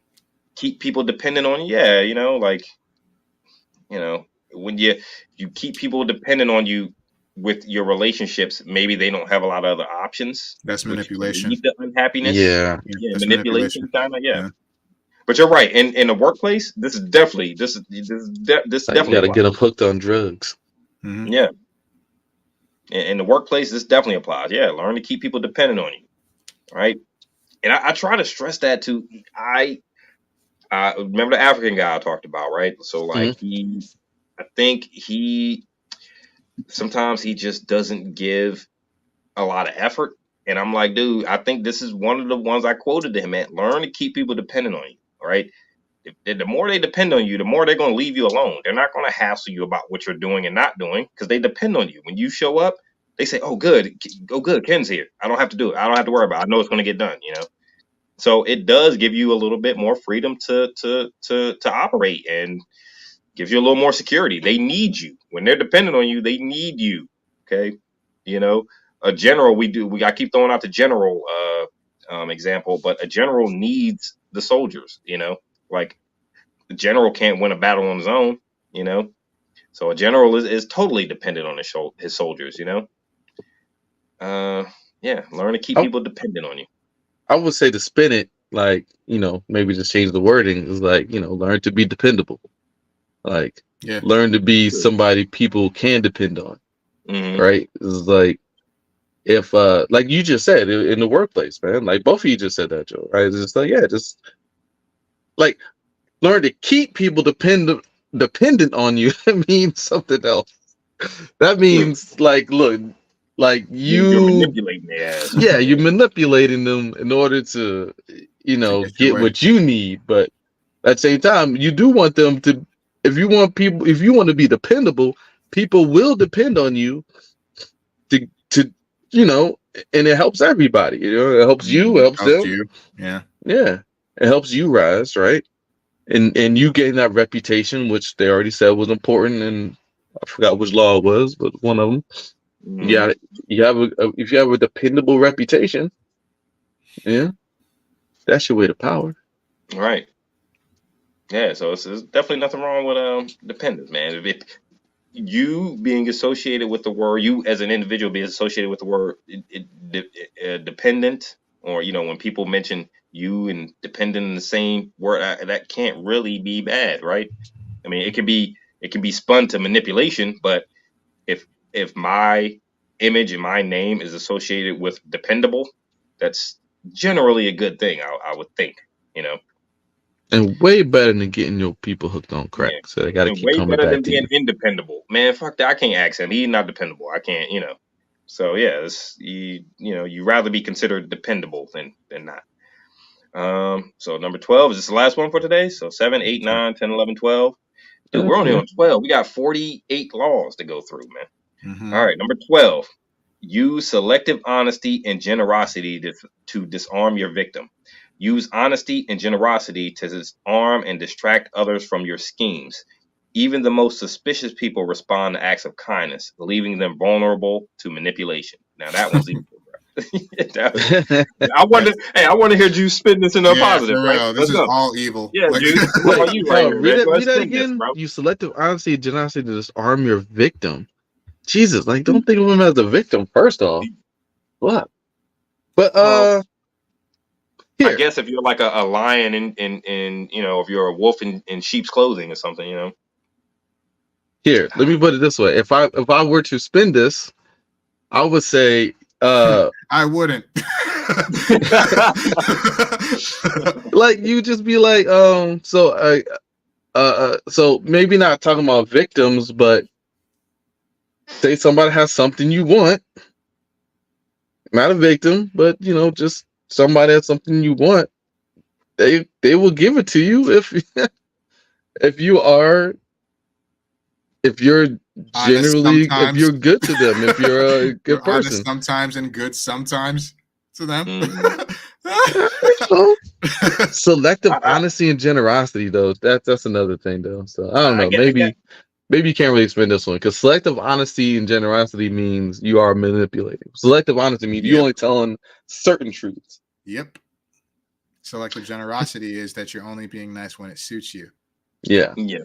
But you could just be honest and generous, and you might get similar, if not the same result. And it without being evil. It depends on the goal you're trying to accomplish, right? Like depends. It says victim, but if I'm going to ask you for $20 and I don't know, I do something generous for you before I ask you, I'm kind of disarming you to soften you up to me asking you for $20. You know what I mean? Like like say yeah, you're right, exactly. Like not victim, but say it's you need to borrow $20 from a friend. Yeah. I think they'll give it to you on the assumption that you've been generous and honest. Yeah, I think what throws us off with this one is reaching. Let's see, the words victim, vulnerable, and manipulation, and suspicious. I think those are what's fucking. Those are awful words, dude. all the evil words in that. Yeah. Like fuck, you gotta take those out. Those are some evil words. I think those mess us up with this shit is the whole manipulation and victim thing. Vulnerable to manipulation. Fuck. Vulnerable. Damn. Telling you, this shit fits Palpatine to a T, bro. We saw him do every one of these laws so far in the movies, bro. We saw him do it to everybody, man. This thing, oh man, his relationship was mauled, fucked up at this. Yeah, like Palpatine definitely read this book. He wrote this shit. Yeah, I think this might be written by a Sith Lord, man. Robert Greene, Sith Lord. I'm with it, man. I'm with it. Maybe next time when it's not almost 2 a.m. This might be our record for the latest cast that we've ever done. I don't know if we've ever went past 2 a.m. We've had long casts, but never long and very late. It's the latest we ever went, maybe 12, maybe 12:30. Yeah. 1:54 East Coast time right now. Crazy. But we got 48. So we did 12. So we have 36 more laws. Yep. It's gonna be fun. Yeah, I think we should do more. We gotta do book clubs, man. We gotta do like book breakdowns, man. I think this one is perfect because they're broken down in the laws, and each one is so nuanced, and for like any thinking person, these will be intriguing because you, like Juice was doing this whole time, you can see the positives and you can damn sure see the negatives in this thing, but you can pull positives out of this. It doesn't have to be evil, It doesn't have to be. It doesn't have to be. That last one was not positive whatsoever. It just wasn't, man. Manipulative. Vulnerable, selective. That's because they use words like victim and disarm and vulnerable and manipulation. So it's a couple words. But I like this, man. I like this, man. We'll break down the rest next time, I guess. Yeah, small. Man, fellas. So any you know what I'm playing right now, man? So I was trying to find a game. I'm like, man, what the hell can I play? My boy told me about Baldur's Gate. So I know Frank's been on his Final Fantasy kick. Yes. Wait, you picked up Baldur's Gate? Baldur's Gate, bro. 3? This is like one of the 3. So this is like one of the most complicated games I've ever played. Like, it's so intricate. I still don't know how to play this shit. I've been playing this shit for like 2 weeks now. I hear it gets better over time. Like, it's like everything you have to like level your character, and like it's just, the dexterity. Like everything matters. You're gonna get it eventually, but it's just so like the game play itself is so rich. Like it takes a minute. I still don't know exactly what the hell to do. Sony's been playing that, Joe. I still want to get it. I haven't gotten it yet. Mm-hmm. Is it fun though? It's fun. I like the story. I think I'm gonna start over. I'm like 10 hours into it, and I think I'm gonna start over because I'm a rogue, but I heard the best build is a wizard build, but I heard wizard works best with paladin because you need the wizard powers, but you need to be able to absorb damage too. So I didn't know that. I thought like a rogue, I could use swords and fucking shields and knives and shit, but I wanted to be a wizard so I could use the powers, But yeah, I think I'm gonna start it over. You know what I'm looks not that dope far though into it, but is it takes so long to do everything, right? Everything takes so long. It just takes so long to. tell you, man, Monster Hunter D. You know what I'm saying? Monster Yeah, Hunter Rise. Monster Hey, Hunter was Monster definitely Hunter Rise, yo. Monster Hunter was way more fast paced than Baldur's Gate. I mean, this game's gonna take me forever, bro. It's gonna take me forever. You know what looks dope is Dragon's Dogma 2 though. Like that joint looks like fun, man. I keep seeing clips. But that looks like a good adventure. I love games that I can, and that's kind of my thing with Spider-Man, right? Like I wasn't so impressed with Spider-Man 2, right? Like because I spent $60 on Baldur's Gate. I can play that game for the next 5 months, and not finish it, So it's an investment, well spent, really. Like Spider-Man 2 was just so short. Like it was quick. The first one was short. There's a beginning and end. Yeah, and it was just like it was so quick, and the villains weren't as rich as the first one. I was a little disappointed. Frank is all I'm saying. Yeah, tripping. I know Frank swears by Spider-Man 2, but it was good. It was good. Spider-Man 2 was amazing. It was. Like, it was short, but like people are saying it's short, but it's the same length as the first game. I think short in comparison. I think the first game just had all those damn DLCs. In comparison to Baldur's Gate, or Final Fantasy. Or I'm anything. fucking 180 hours into Final Fantasy, and I beat the game, but there's still so much to do. Right. Yeah, you're not even finished. That's the thing. Like, it's like you have the side missions and stuff.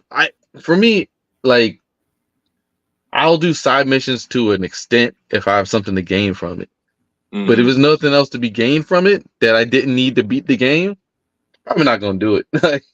If I beat the game without doing the side missions, it depends, bro. Because sometimes I want that new armor. It is not story relevant.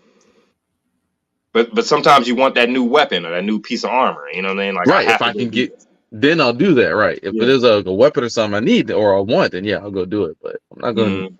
I'm not going to do it just as. Final Fantasy's got plenty of that. Plenty of things that you need to do. That you need to do post game and even during the game to get you special armor pieces that like just make things just right. For what? That armor pieces and weapons that make things just right. Okay.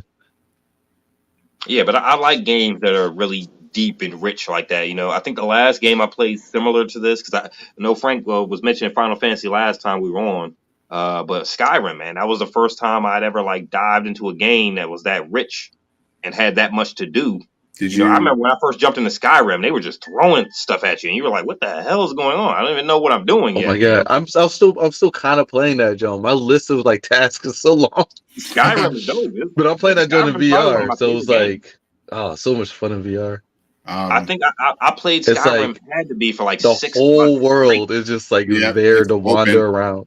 But like that is so cool in VR, yo. But Final Fantasy is the same fucking way. It's just so fucking long. It's fucking massive. Hang on, Juice. So you got the full Skyrim game on VR? Oh, that's dope. Is it worth me to get it? Because I already played. I have a wife. I got like 3 houses on the joint. You know what I mean? I got kids. Well, you probably have to start a new game. You're probably not going to bring over your current game. Yeah. You'd have to like start over. I mean, if you played through it and you liked it, then it's fine. But like for me, like I have my shield and my sword. And I'm just like, I don't know. It's just fun, man. Like it's just, you're all like sometimes you're just out there. You're wandering around, like going through the like you just stumble across a fucking cave. That just starts going deep, and you're just like, that shit's deep as hell. Like, what the fuck and am I? You're walking through that, Joe, like, what the fuck is in here? I remember I first walked into the first time I cut on Skyrim, I think like a mage and a fucking witch or something was like chasing me across, like they were across the way, and I was like, those crazy witches. I didn't even know what to do. I was like, yo, I ran away. You know what I mean? Yeah, she was kind of scary.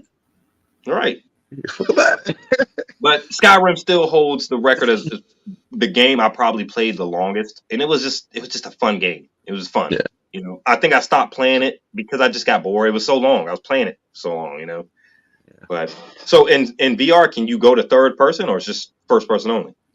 It's first person only. Yeah, it makes sense. Yeah, VR. Yeah, so I might do Baldur's Gate a little bit once we get off of here, man. You know, just to wrap up my night. But it's so complicated. Like it's such a slow burn game. If you got to be well rested and coffeeed up to really get into it, man. Because if you're any kind of sleepy, you're not gonna be able to concentrate. You know. Hey, man. T. I know you want that Monster Hunter, bro. No, I told man. you I fought that monster for like an hour, dog. I'm telling you, dude. Rise is different, yo. Rise is different. It's a smaller terrain, and the weapons are like more diverse. Monster Hunter Rise, I'm telling you, it's the monsters are right there. You already got the fast track. They took out the hunting. They made it way less mandatory in this one. So there's no hunter in that one, yeah. There's hunting, but it's not as deep. Like, dude, yeah, World was fucking insane. Like in comparison, so I knew that monster was about to die, dog, and that shit took off through the woods, and that shit got away. It's like, you lost the monster. I was like, what the fuck, bro? I was literally fighting that thing for like an hour. You know? Yeah. I said, nah, this game ain't for me. Certain games you just know, you know. Yeah. I definitely picked that joint up again. I'm about to restart it. Yeah, fellas, man, it's been a good cast, man. It's been we're actually 30 minutes short. 30 minutes short from my record, man. But, that's awesome. Yeah. Make good time. Dude, it's 2 a.m, bro. Yeah. But yeah, boys, man. Any thoughts, man? Anybody got any closing thoughts, man? I need to pee like a motherfucker, for real. Yeah, for real. I can't wait until something pop culture pops back up. Like I know Game of Thrones is coming down the pike. I wish we had Fallout. I wish we were doing these the Fallout show. Fallout show on Amazon. I heard it was good. Yeah, I heard it was good too. I haven't checked it out. What was that? Fallout. Oh, okay, yeah, I did hear that was all right. X-Men and Fallout, man. I wish we were podcasting during the MCU and DCEU prime days, bro. I wish we were doing this cast then, you know, when we just had these 2, 3, 4 blockbuster movies a year just to cover and go over, you know. I mean, we've been doing that. Yeah. But think of all the speculation we could have had around Civil War. Oh shit, how's this going to resolve itself? You know what I mean? Oh well. Like, you know, you guys got to admit, y'all miss those days. We miss those days, man. You know, I think our second ever cast was the BVS review. Yeah, true. Yeah. So that was around that time when all that shit was happening. Yeah. All right, boys. All right, guys. I got to pee. What's up, man? Yeah. Y'all be good, man. Y'all be good. Take it easy. Good show. Peace. Peace.